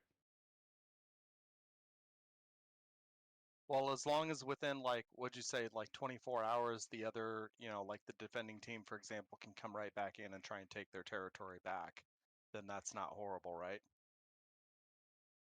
No, but Crunch is saying that there is no 24-hour cooldown between capture points anymore. Well, right. It's But only say on you the one get that you all took. of the, say you get all of the, you come in with your fleet, you take all of the capture points, you have this territory now. Like is there some limit to when this whole process can be initiated again by the previous owner? Yeah, so what we were thinking is, if you fully take over a territory, you have a 7 days apiece. So basically, no sieging for 7 days after you've completely taken a territory, and yeah, but that helps the aggressor, but the defense is based on the capture points. So if your capture point has a 24-hour, whatever cooldown is on the capture point is what the cooldown is. So you could be attacked and you could be the defender multiple times, unless we put a cooldown on just all capture points to 24 hours. So I'm conflicted. So the quick way of doing it, being able to take it in one night, the upside of that is the people don't have the stress of like, oh shit, I gotta like fix a bunch of grids and I gotta be here tomorrow. If it happens, it happens. The downside is you don't get that 24-hour window for everyone to fucking stack up and turn into a big fight. But would the spam be enough of like constant messages on Discord being like, hey, territory capture point 1 was taken, capture point 2? If it pings the alliance roll, I'd say that would be good. Assuming we Like have when big the and siege active is alliances. initiated. If we had yeah. fewer alliances, that might be. Sorry. There's also an you important get a thing, buildup of guys. players. An important thing that I didn't mention. There's also raid windows. So 2 of the Dyson spheres have a raid window that favors the NA time zones, and 2 of them have one that favors European time zones. So basically, the 8-hour window is usually not ideal for everyone, but it's not going to be abysmal where like the other side of the world is raiding you when I know you're sleeping or something like that. It's like, it's going to be, say, 5 to midnight Eastern, which is maximum 9 p.m. to, what is that, 9 to 12 to 9 Pacific, or I can even push it back to like 1 or something. Like, well, there's an 8-hour window, right? That is gonna favor everyone unequally because you never find a window that works for everyone, right? So it'll be an 8-hour window that works for the North America and 8 hours that works for Europeans based on Is like it player evenings count. or Evenings. mornings? Okay. Evenings. Yeah. It's considering most people are going to be working. So the raid window, Yeah, that's good. like for example, if we do, so I wouldn't really do probably 5 to midnight Eastern because then that means I could probably do like a 6 to 2. No, because then well, all raids have to be concluded by that time, right? So you won't be able to take a new capture point after that. So I'd probably do like 1. So maybe we do 5, maybe 5 to 1 p.m. as a raid window. So that's 6, 7, 8 hours. 5 to 1 a.m. Eastern, which then ends up being 2 p.m. Pacific to 10 p.m. Pacific. So again, it hurts the people that can't play at 1 o'clock in the morning, and but it also hurts the Pacific folks that have still work and they're finishing work at 2 and they're not off till 5, right? So it hurts everyone kind of equally in that sense. And then again, you also recruit people based on time zone, right? So your faction is not going to be purely Pacific or purely Eastern, right? Or purely UK GMT 0 and whatever. What about cooldown? What's that?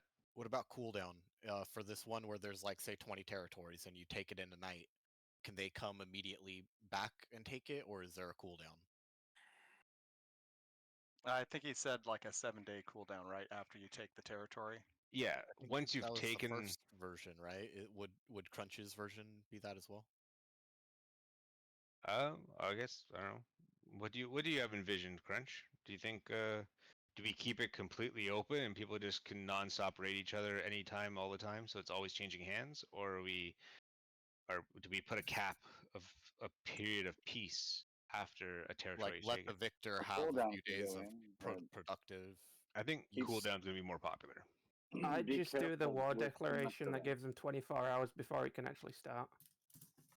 Yeah, And then the once they issue take that it, I they think can we keep it saw for 7 last days. time is If I could like add part of the problem with what the Federation tactic was using to siege the Cardassians, for example, was that the siege window was an hour, or was cooldown was what 48 hours or something. So because it was a clean, even number for us to initiate the next wave, it fell at the same obscure time. You could probably combat that by having a cooldown that isn't a clean 24 or 48 hours. It falls maybe an extra 12 hours, right, to like 60 hours or something. Then that way. But too much of a cooldown still didn't solve No, the because it issue has of to stay within the windows, players right? building up and Because then there's only an burning 8-hour out window. because nothing happens. Oh, right. So as far as the windows go, will there be an option to opt out of that? Like No. if okay, The windows are the we windows. we have to okay, got it. No, you don't. Windows good. That way, you somebody don't wants to choose your siege. windows. Two Is the window choosable two by the territories faction? are identified favoring the EU time zones, and 2 of them are going to be identified favoring NA time zones. So they're not. if you're in the NA, you're probably going to go for an NA one. If you play 24 hours a day, you might want to go for an EU one, right? Okay, got it. If there's like a huge amount of NA people, let's say there's 100 NA players and 5 EU players, will the Dyson Sphere time zone, like raid windows, be shuffled to favor the player base if there's an overwhelming majority of players in one time area? They can be adjusted if there's an overwhelming majority, like of non-EU. Right now, we're pretty. Well, I don't know about right now, but we used to be. There used to be a pretty good presence of people in the EU. So Like the half 50-50. of the Federation. Yeah, so the 50-50 did work out well. Again, this time around, like we don't have the players right now until we go live. People start trickling back. So, right now we're keeping it based on what we had before. If we see a couple months in, people reach end game, nobody in the UK is playing or EU is playing, then we can take one of those territories and maybe make it NA time zone. So I have a question quick. With the time frames you had said, like it was 2 to 10 p.m. Pacific, what is the secondary time frame? Even if it's in UK time, just so I have a gauge, because It would be the same in UK GMT 0. So if we chose, yeah, 8 hours ahead of me. So that's what I wanted to make sure. So I work at a casino. I work very late nights, meaning there's only 2 days that I would even be able to interact with the warframe because I'm either going to be asleep or I'm still working. And I know it's a unique situation, but is there going to be anything to help maybe if there are other people that are interested in joining? Because as well as I'm bringing about 4 of my coworkers in that wanted to try it out. Yeah, just team up with the Euro dudes. Yeah. So I will be sleeping at 2 p.m. Britain time because that's going to be 6 a.m. my time. Like that, so I'm kind of in that weird position where my 5 work days, because I work a late night shift, I might get very, very lucky and get forced out because there's just not enough business. But that's not good for me, so I don't want to plan for that. But in that case, there are only 2 days I could ever get involved with, like the active battles or helping my faction. Well, there's going to be a lot of battles, right? Especially with like organic PvP is what one of our focuses on this side, as well as like the RP and other cool stuff we had. Is the fact that we have warp signatures now. You're gonna be able to dynamically see people flying across your screen and be able to try to follow them and engage them. So there is, if you want to fight people, there's going to be ways to do that. That's not only territory based. And for the territory capture system, if you're only available those 2 days, then I would say try to organize with your alliance that those are the days that you and your 4 friends all can come on. That's 5 ships, right? 5 ships is a lot of ships to engage in an event. Plus, then that's just you, like plus everyone else in the alliance. At most, we were running. I think, what did we have, guys? Was it like 30 ships in a battle at one point? We had 30 versus 30 at one point. Yeah. It was wild. we had some really big epic battles early on. So it's gonna be a lot of opportunity to fight and blow stuff up. Speaking of ships, have you done the distress signal here yet? I didn't do it on this one. I did on the last one. Definitely get that in. So the 24-hour, or I mean, sorry, the 7 days. So the scenario that I'm picturing in my head that seems like it could be awkward. If you have like a big alliance or a big faction that's really active, it seems like it would be easy to set up a time that's convenient to go after whichever territory makes sense for the time zones and stuff. Do your 2-hour or 4-hour, however long it takes to just take that place quickly by force. That for some people, even a 4-hour heads up may not be enough. Like it might be enough for some, but it seems like it would be easy with an organized effort to go in, take a territory with a whole bunch of ships with at least reduced resistance. And then 7 days seems like a really almost like an overly generous amount of time that you get with this new territory that you won. I almost wonder if it would make sense to do more of like, maybe at most, like you get it for 2 days and then, your safety umbrella is up and it gives the defender, it's not as penalizing to, to the defender because they can just come and take it back after a couple of days. Well, the defender also gets the same 7 days of peace when they first take it. So yeah. Well, I'm not saying it's unfair. The time can totally be negotiated as long as we all agree that there should be some sort of cooldown to reward the people who successfully took it. And I guess what we should consider is how much is it going to cost to lay a siege, because that'll play a big factor in, if somebody has a big fleet, are they going to come out and just siege every territory because they can? Well, they can if they aren't able to afford it, Yeah, every capture point is going to require a cost to siege that we will have to determine, and then that cost probably Dysonite, right? So you need to come with a bunch of Dysonite to be able to storm, say, in Crunch's model, 15 capture points, and then, yep. I was going to throw out a suggestion, and it's not in favor of the Federation.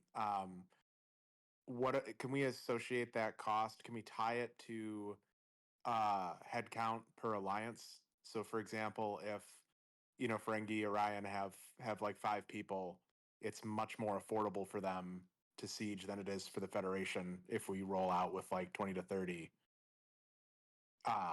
Then that way, either some balance between people being able, because if some of the alliances are smaller but efficient, they should still have an opportunity, at least from a cost perspective, to siege. Whereas if we're going to roll up with 15, 20 ships, it just yanks the credits out of your alliance if they kind of show up in whatever a territory.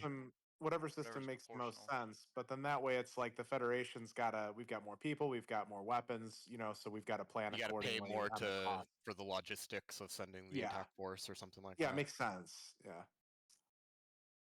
it's an idea. I think we should write that down and play with that. It seems pretty nice because, like, when I joined the server, it was kind of like the Federation was the largest faction at the time. Well, it was mostly Alpha Alliance as a whole. But like helping those smaller time factions, it might encourage smaller groups to still play because they get to play on that same playing field in a sense for the sieges. Without the big cost. Yeah, they get access to I'm all the perks about of other stuff. I'm all about that. Small things, but that sort of cost association with the Federation, just because, well, by its nature, it's more bureaucratic, right?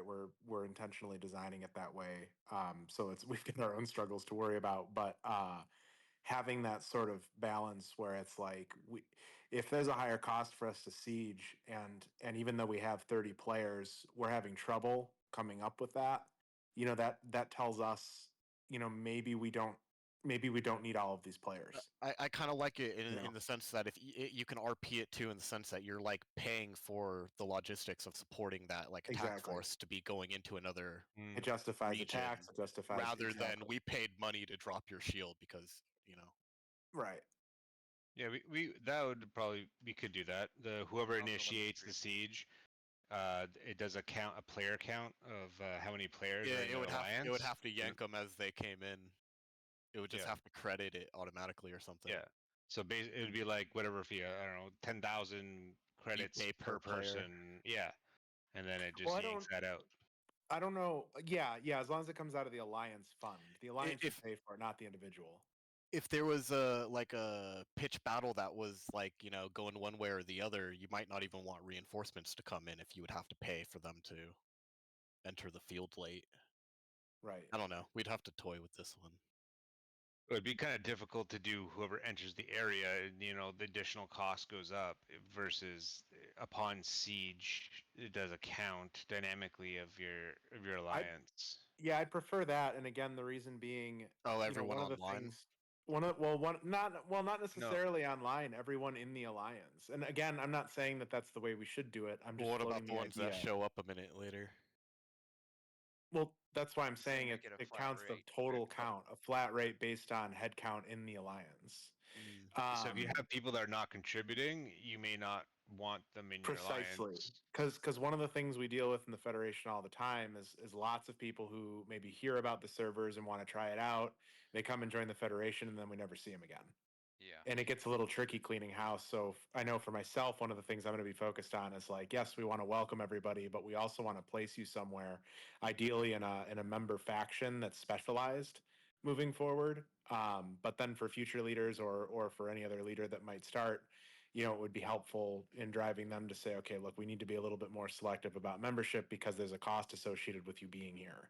So if you're not, participating or producing or at least a little active or worth encouraging to play, then go play for one of the other sides, and I'm sure they'd be happy to have you, because maybe that's a better fit for you. Maybe they'd be more enthused to play, So, thinking about that might run into an issue because we also want to be welcoming, right? And we know how we have the core setup and we have the much larger setup. So you have like the Federation members and Federation core, which are actually the people that contribute and, that kind of stuff.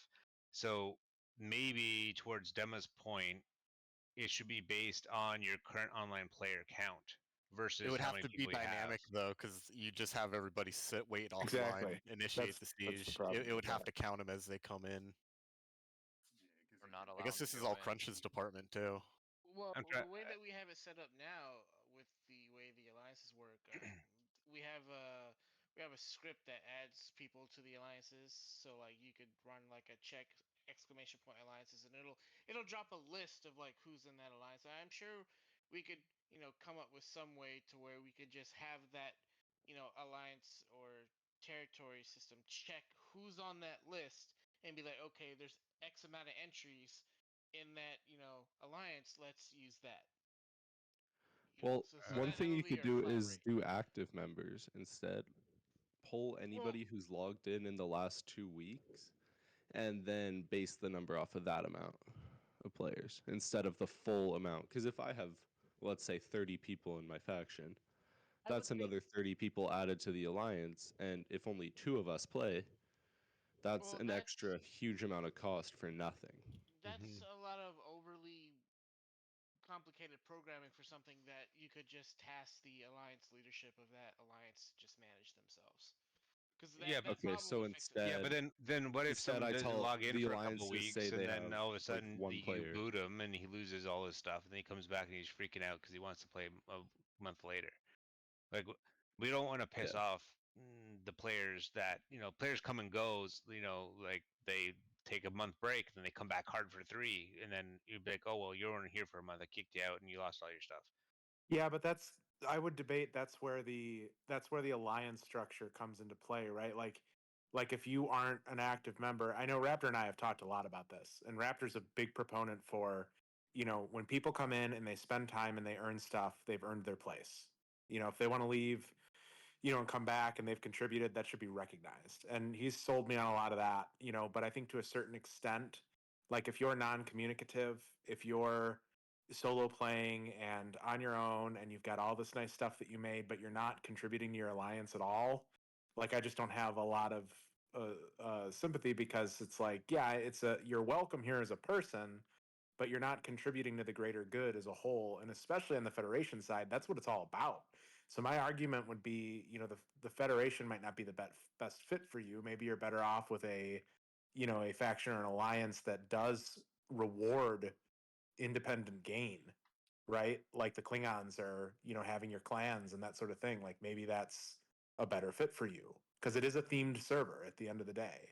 And the Federation theme is this communal sort of, mindset. Yeah, and putting costs on the alliances in order to drive the need for credits. Well, yeah, Yeah. that's there's a good need to figure out credit sinks for sure.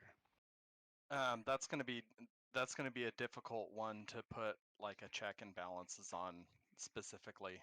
Like for example, if you have a large alliance like the Federation typically is, at least by just like raw count, regardless of player activity. What's to stop? And if something's just coming automatically out of the alliance, treasury. And then say someone goes out and they see an opportunity, they just decide on their own, I'm going to go start a siege, on this, this territory. And now you have, especially if it's something that's linked to like the size of the alliance, you have some dude who's been, playing on the server for a couple of weeks and maybe even doesn't even realize that he just cost the Federation, billions and billions of credits with no check, on it at all. It would be very, and to say nothing for what if we have some new guy that goes to join Romulans specifically to go start sieges that they can't afford, and then all of the efforts that an alliance can go through or put into trying to build, these reserves of credits or resources that can just be so easily spent with no check on it. You'd have to have some kind of check, or confirmation, or it doesn't come out of the alliance thing at all. If it's possible, I think it should just be every ship that enters is a flat fee. But then that would still be a lot for a smaller alliance. But it would be in the sense. It would be scaled though. Yeah, it would be scaled if you do every ship, and then even if you die and you come back with another ship, it's a unique There's still a entity. cost. Yeah. So it'd be a cost. Well, what if to be able, just you as a player, if you join, regardless of what side you're on, if you show up to a siege, maybe like if a siege is initiated, maybe you can't get into that bubble at all without, your personal credits draining. If we're talking about, especially conversations about getting the economic system working and having more of a, trade station, using the space credits and all of that stuff, that gives individual players even more reason to interact with the economy system so that they can Participate, take yeah. part. Yeah, Yeah. and the factions still have the option of just going, hey, you don't have credits, it's cool. We need a pilot. Here's the credits. Get in your ship and show up. You can still Yeah, do that. that gives alliances incentives to pay their people too. Well, I hey, like I that.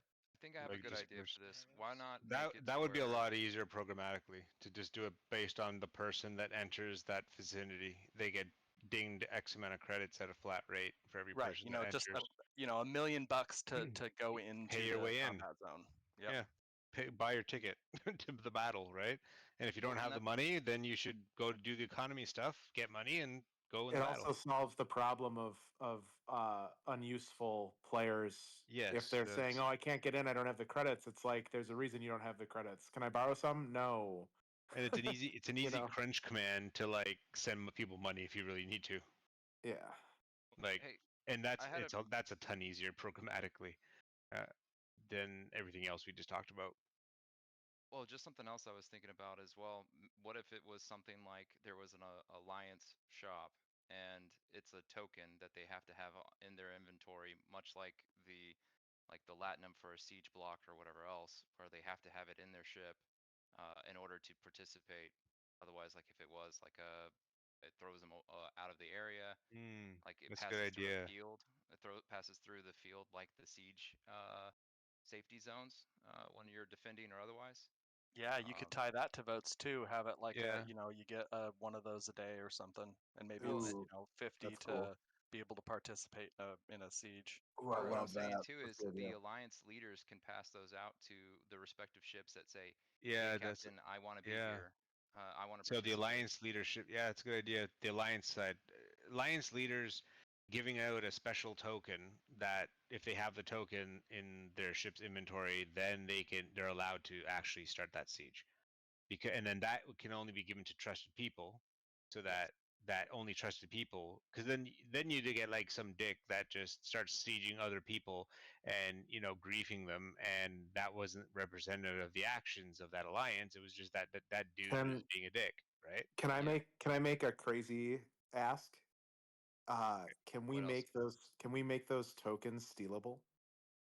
So, for example, if I distribute one to Raptor, let's say I'm president, I distribute one to Raptor, and he gets fucking picked up by Fate or some pirates or something, and he's fucking got the token on him when they catch him.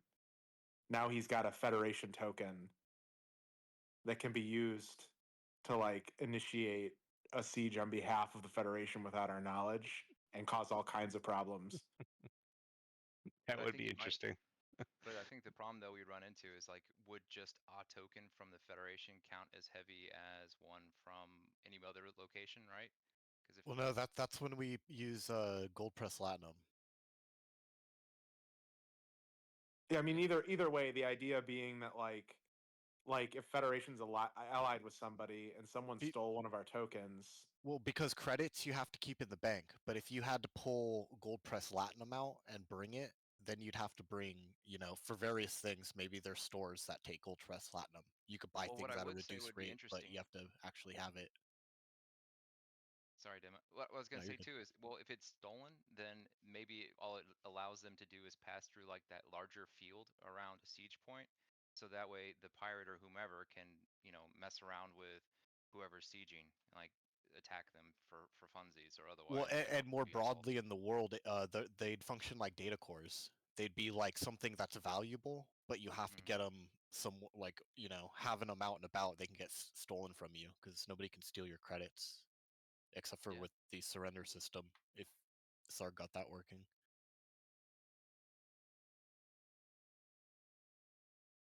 The surrender system.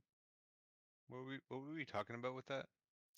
Trying to use your thing where you can scan a ship and size it up, and then they have means to. a grid analysis program, Sarg. Oh yeah, that and works. they got to pay or forfeit. STC analyze. No, what was the command?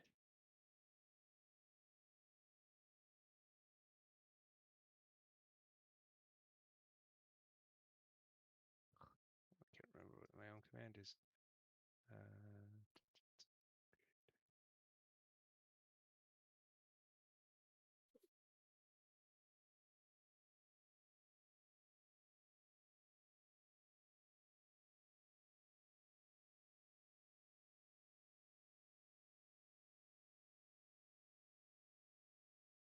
I thought it was just exclamation point analyze.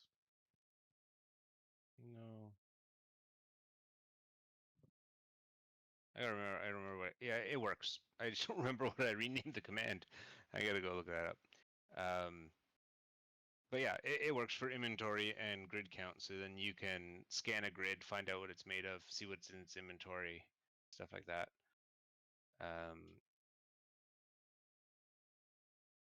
Yeah. So, anyways, a lot of great suggestions. Dema, thanks for sending me those notes.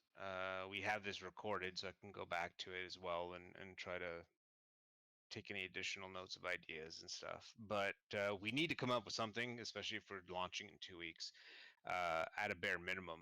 Now, as long as we have the base framework working the way we want, we can always expand, right, and enhance the functionality. It's a lot easier to do that than to build something from scratch. So, what do we think about the two approaches? Do we like the two territories, the two spawn points? 2 point seems like less to go wrong. I'm just imagining territory issue, and now there's 20 of these things. Well, the only problem with it is what Crunch said. Currently, the code that is built around it, I think the framework he built doesn't do a cooldown for territory that hasn't been actioned yet. So if you take over one territory, that can have a cooldown, but the other territory that's just sitting there, not territory, sorry, the other capture point that's sitting there that hasn't been attacked yet, that can't have a cooldown based on the other capture points been activated. So that's a program issue. I don't know if Crunch can get around that or if that's just the way it is. Because if that's the way it is, then we have really only two options. And the option is you start a siege, have a 24-hour cooldown, do your capture point. Start a siege, 24-hour cooldown, do the capture point, and then you own the territory. That, or we do 20 capture points, you own majority. If you fight majority of the capture points and win majority, then you are a new owner of the territory. I think we should probably just defer to what Crunch thinks because he's been fucking with this for so long. I agree, especially because he's doing the work. So let's defer to Crunch. Is Crunch still here? I think he's gone. Like, I'm a little skeptical on the system, but it's his system and he probably knows how it functions better, so All right, so yeah, so okay, I'll follow up with Crunch and I'll see if he can get this. If we do the 2 capture point system, if we take over the first capture point, can we tell the second capture point that they have 24 hours before that event can start? If Well, he's like, here's the thing. So with his multiple point thing, it sounds fun because it'll lead to like a skirmish battle. Like shit'll be popping off everywhere and like it'll get messy and fun, right? Rather than just yes, clumped up fighting. It's a different focus. Before, the old siege system was a focus on these massive 30 on 30 ship battles and loss of sim speed. His version, his organic way that he mentioned, is one, easier to program, and two, it's organic. It's like battle, battle, battle. Back and forth. It's Alternatively, what I would like to see with like the 2 territory or 2 capture points to take a territory would be for both of those capture points to be something of value, so that like they take your production site that's tied to the territory and like partially cripples it, and then they have to systematically take the Yeah. next point. We could do that in like not for phase 1, but a phase 2 thing. We could say, Or maybe for like a each different territory system introduced to like home sectors, like a local trade station or something. Yeah, or the territories in the extra sectors, like the extra planetary sectors. Okay, in general we can look into that in phase 2 as tying in other territories or tying in capture points to what is available in that territory. Like, you have 5 major perks like ship projector and super refinery and super assembler, and you can say, hey, if you lose capture point A, then all of a sudden it turns off your assemblers and refineries. If you lose capture point B, then you lose your ship part projectors and some other stuff. Yeah, like right? that. We could do something dynamically like that, but that's not going to be ready for live. We're looking at just the base setup that we can grow on, but we need to come to some agreement on. What's going to be in the non-alliance sectors, like planetary sectors? Are those just mining zones? The subsectors are they're similar. They're going to have same thing. It's 2 capture points. Those capture points would give you access. Would you put the radar up and give you the planet that's associated to? So And we're just gonna run that one like the Dyson Sphere territories. Yeah, like the Dyson Sphere territories.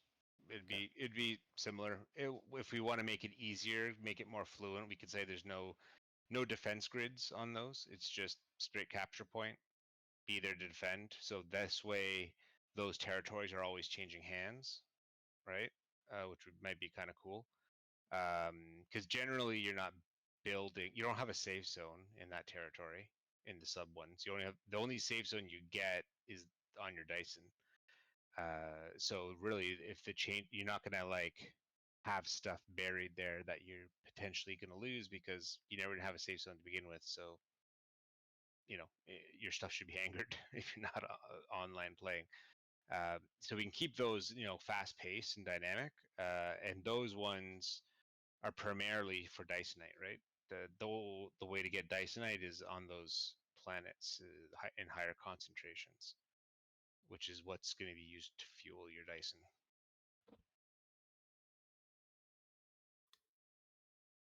Hell yeah. So I'll go back to Crunch. I'll see if he can do the one capture point, puts a cooldown on the other capture point for 24 hours. If he comes back and says, no, I can't do that, or I won't do that, then we'll have to go with his the other plan, the 15. I wonder if his system will be like a scramble, like ships could just go after multiple, capture points at once, and then the defending fleet has to like scramble and try to like catch them at the different sites. Yes, they can. I already talked to him about that. Okay, So 'cause that's really cool. you have 'Cause if you could you have break 15 up the capture clump, points. You could do 3 sieges at once and just break up your fleet, right?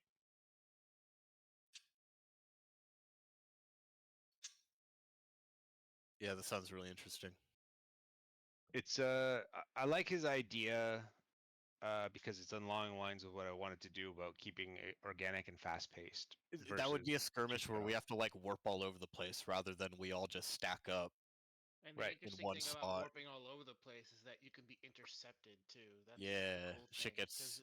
Because we have People warp are signatures, calling so for you help can, and you they'll can spread people out. can get in front of you with a faster ship and dampen it Yeah. and catch you. And so and you I have fucking the love the idea of advantage. it being pirates who catch you too. Like it's not even an affiliated fighting party; it's someone they hired, fucking It could mercenaries. be. And remember, as a defending faction, as a defending alliance, you have a slipstream. So you can slipstream to the different capture points, whereas people are now warping, right? So you can get ahead of them. So the advantage is in the defender in that sense.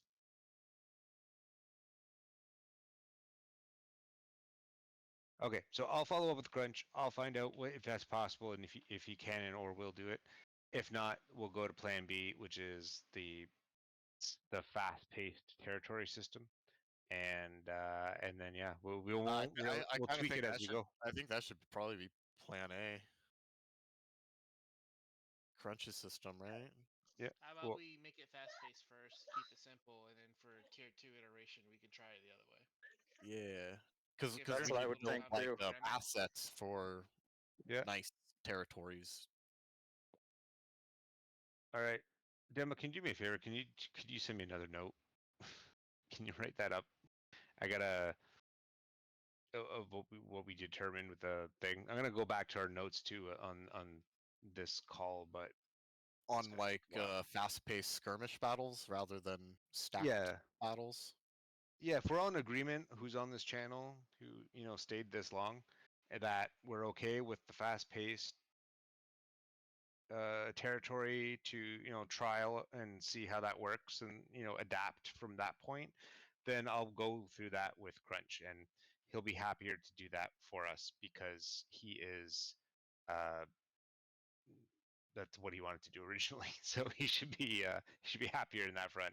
And since he's doing the work for us, it's we don't want to come back with like incredible demands. So yeah, if you can write something up towards that effect, Emma, and then I'll go through that with him, and then we'll get him start working on that. Last thing I want to do is just show you the thing that the guys said I should show you again. So anybody who wasn't on the call, the last town hall, there's a new system called the distress call system, where you have the ability, if you're in a bind and you're fighting an NPC and you're gonna die, or you're mining and you're like, oh my god, I got attacked by some NPC or something, and you're gonna die. You can call in. NPCs, right? Yes, always only NPCs attacks. It can't be used for PvP at this point. A PvP model is going to be designed, but not yet. So you can send out a distress call. The distress call will send to a faction called USMF, the United Syndicate Marine Force, which is a coalition of like every race, just mercenaries that are for hire. And they will come assist you in the battle for X amount of minutes. And then after, they will leave. So here's an example of that. So this ship in front of me is an enemy ship, and we'll pretend I have my ship here. I'm in my ship, we'll say. So I need help. So I'm going to do my distress call. So I would type STC, SOS, I think the command was. And let's see if it works. Oh, Sargonis is not in a faction. Let me go into a faction.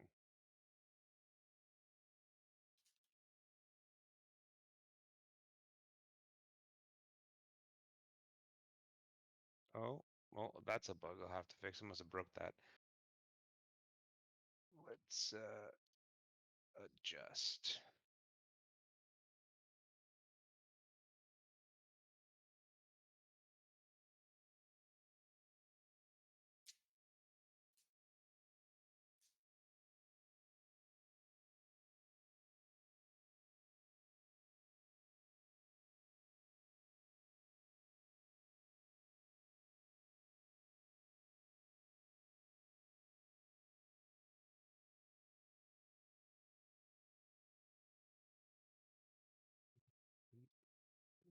is this? Oh, the name does. Oh, let me just adjust. Create.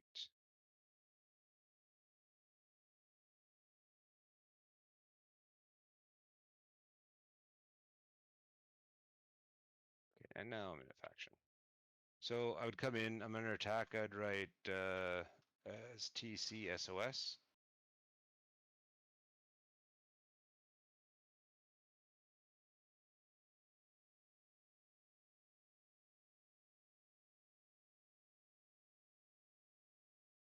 And oh, I broke something. So the animation broke, I gotta fix that. And a wormhole opens and a sound plays, and then a ship comes through that wormhole. That whole animation's not working for some reason. And then it'll start attacking the NPC that is attacking you. So they're an NX01 spawned. So there's different variations that spawn in tier 1, 2, and 3 right now. So the tier 1 is the most common one that will come assist you. It has tier 1 weapons. And then a tier 2 is a possibility to come in, and a tier 3, and it's weighted. So it'll be random. Sometimes a tier 1 will come in, majority of the time it'll be tier 1, but you may get lucky and a tier 3 comes in. That will really help you.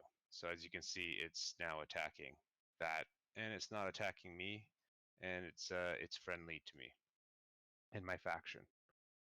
After a timer amount, I think it's, what did I set it to? 5 minutes?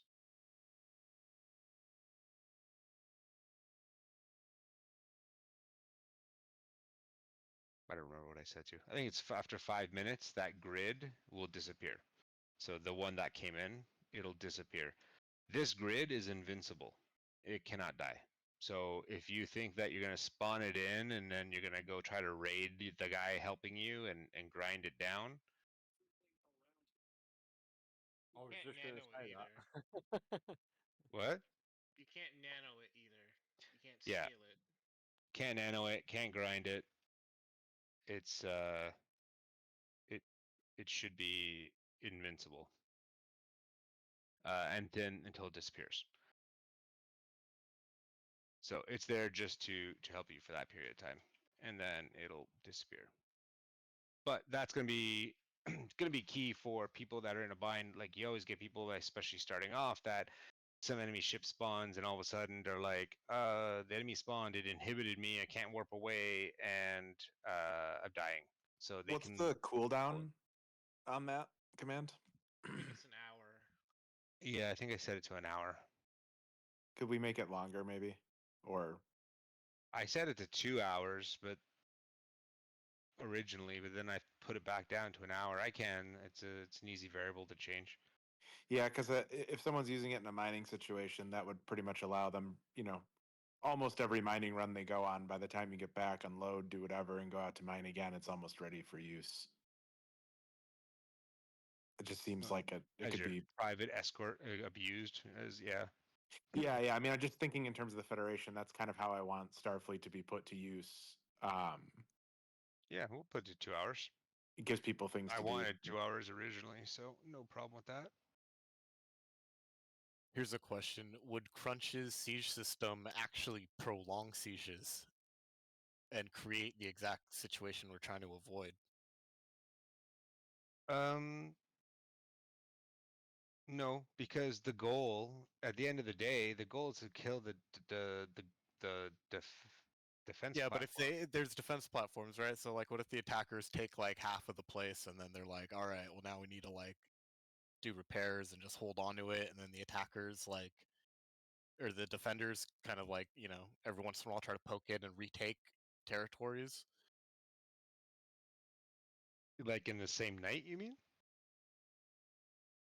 We can put a cooldown timer to retake. We can say like once a capture point is taken, you can't take it back for an hour or something, or 2 hours. So then this way you don't have to worry about when you fleet goes back to repair to go take the next half. Then they ninja in there and start taking them back or something. Well, I mean, that might be kind of fun too. If you have a couple of big factions duking it out for a territory.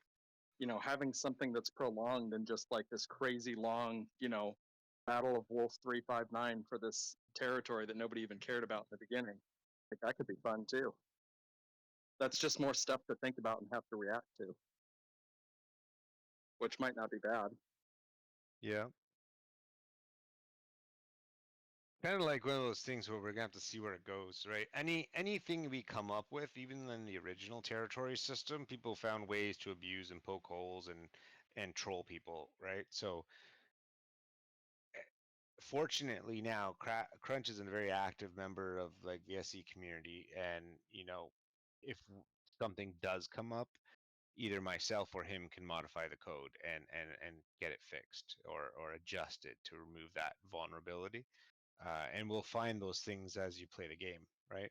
Unfortunately, you can't think of everything off the bat, but as long as we can fix it moving forward when it happens, that's the main thing.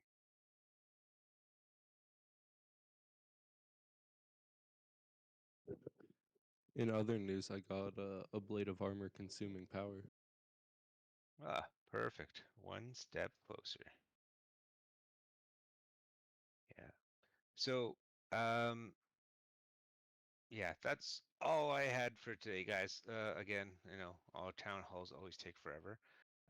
But we had a lot to go through today, and I hope it did generate some hype in your eyes. I want to open up to any QA in addition to what we were already having kind of a QA session, but also any feedback as well towards what are your feelings so far, right? If you stayed this long, it means you're interested in the server, but like, is it hype worthy? Like, do you like the changes? Do you think it's going to be very interesting? Like, what are your thoughts of moving into this? Definitely something to look forward to.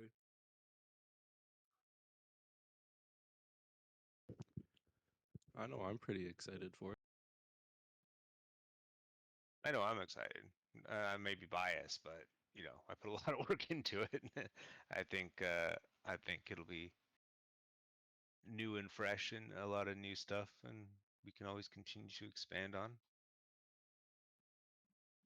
I think though the warp drive tracking is going to be quite essential. Game changer. Fluidity of the game, yeah. The warp drives with his idea for a territory system does sound really fun. Mm-hmm.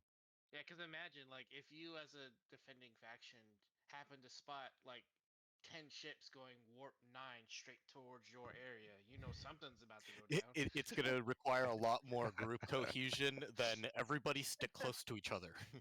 Yeah, no more, hey guys, let's form up here because you're going to get tracked. Yeah. Or even the if you're in a capture, right? If you're in a battle, like a siege, and you're fighting, and then all of a sudden you see like 10 warp signatures blip on your screen getting closer, and you're like, oh, they're all like, you know, they're all this alliance. Pretty much, you know, reinforcements are coming before they get there, so it kind of gives The you. British are coming, light the beacon. Yeah. So yeah, I think like there's gonna be a lot of dynamic, kind of organic and fun gameplay, and I think this changes up the what we had dramatically, and I think it's gonna be really good. Um, yeah. So I guess in closing, guys, before we get off the line, I just want to plug one more time, and again, this is not saying this because of the money hungry, because this doesn't make me any money, but I really want personally to get some money together for Crunch because I want to give him a thank you, and two, I really want to get that server up and running, so that we can launch with the latest i9 4900K with DDR5 memory and get the best sim speed possibly can for the journey ahead. So if you are thinking about doing the Patreon, you know, try to do it a little earlier than like the day before, just so that I know what to expect. And you know, like I've done in the past, if I have to front the money myself and to make pay the difference just to get it going, I will, because I think it'll be a big benefit to all of us to have hardware like that for launch. Other than that, thanks everybody for your time. I appreciate it, and yeah, I look forward to launch day with you guys. Oh yeah, thank you, sir. Hey, did Sarg already bounce out? No, I'm still here. Have you considered? I know not everybody, there's probably mixed feelings about it, and I get it. But I mean, have you considered doing a minimum to be on the server, even if it's just $1?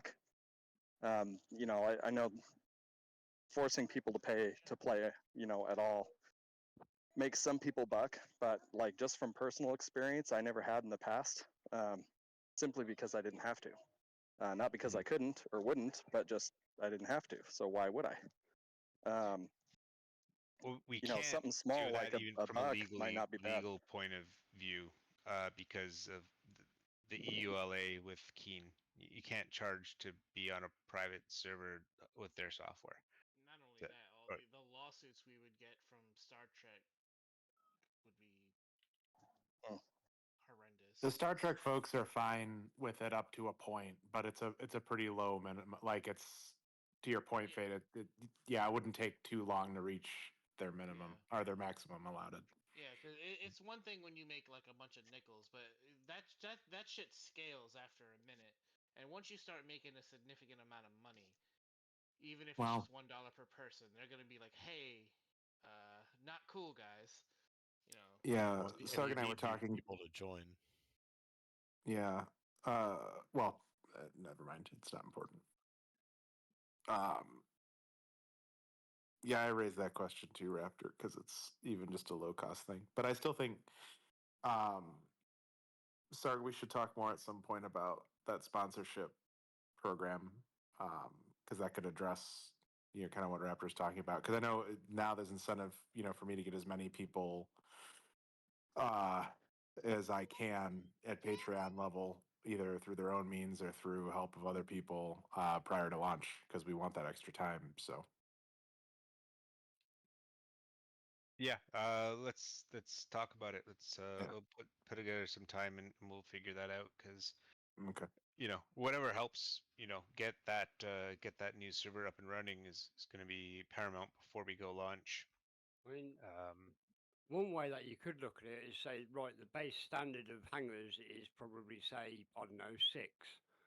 And then if you want more than that, you obviously... No, because I'll just leave fucking hundreds of grids all over the place.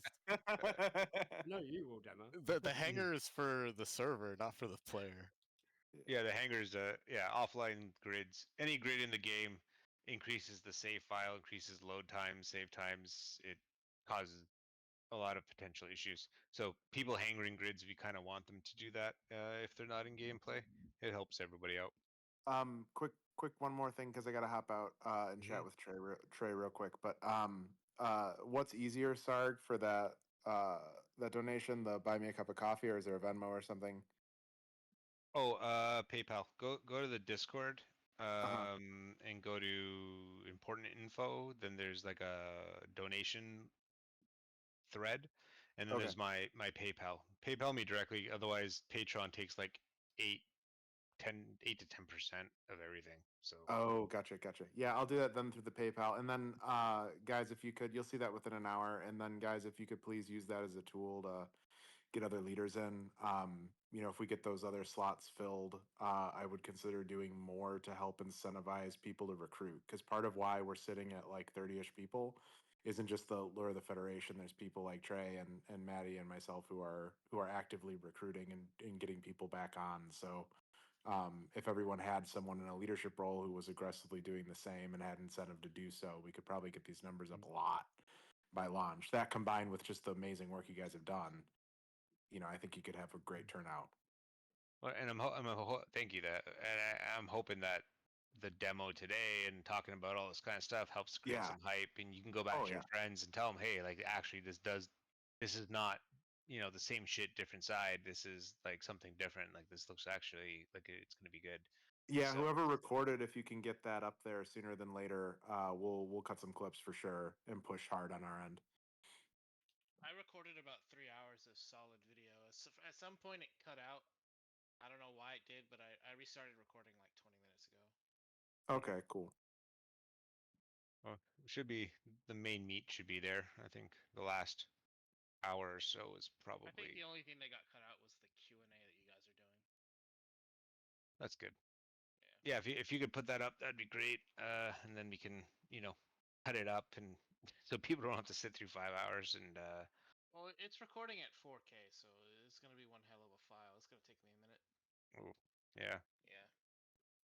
Again, I know everyone's strapped for time, but better still if you can do a quick recording with like a demo of some of the new stuff in use, and send those, 15, 30-second clips my way. I'll slap some music on them and spruce them up and roll it out, and everybody can use them. It doesn't have to be Federation exclusive.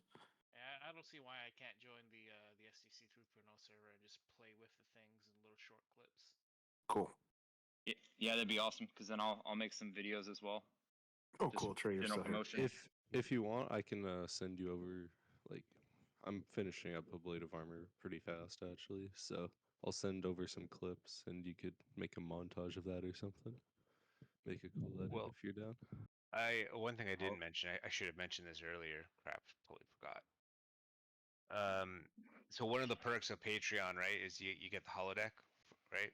So I was gonna put the holodeck up early so that like tomorrow you'll be able to actually go into the holodeck with all the latest stuff. Yes, Oh, hell yeah. some is still work in progress, but you'll be able to get in there now, play with it, start designing and stuff in Oh my God. anticipation. I'm in the holodeck right now. You want to snag some fucking Ferengi I'm pretty frames? sure that should be an announcement, Star, because a lot of people left the chat before you said that. Yeah, just I put it on the know. Discord. We'll get the word out on Oh. our end. I'm gonna make an announcement in the Yeah, you'll get that money that way, I think. Yeah. So, yeah, if you want, we'll put an Yeah, announcement together. Hop in and here just- and steal some blueprints, well, hide your ships, hide your wife. Nah, if I can leave them out, come get it. You bought it. Cool. All right, guys. I gotta have out and chat with Trey. And Raptor, if you're free to join us or whatever, that's great. See you guys. All right. See you later, guys. Thanks for joining. All right. Bye.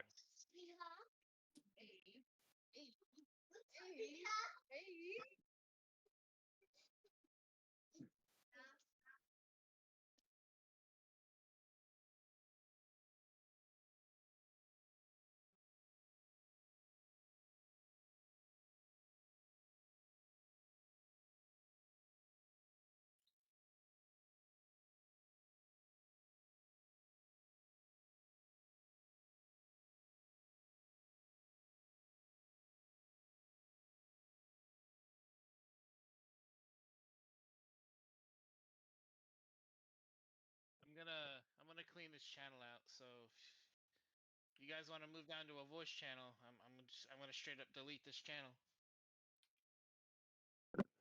Why not just lock it or something? I mean, I can. Anyways, I'll create a voice.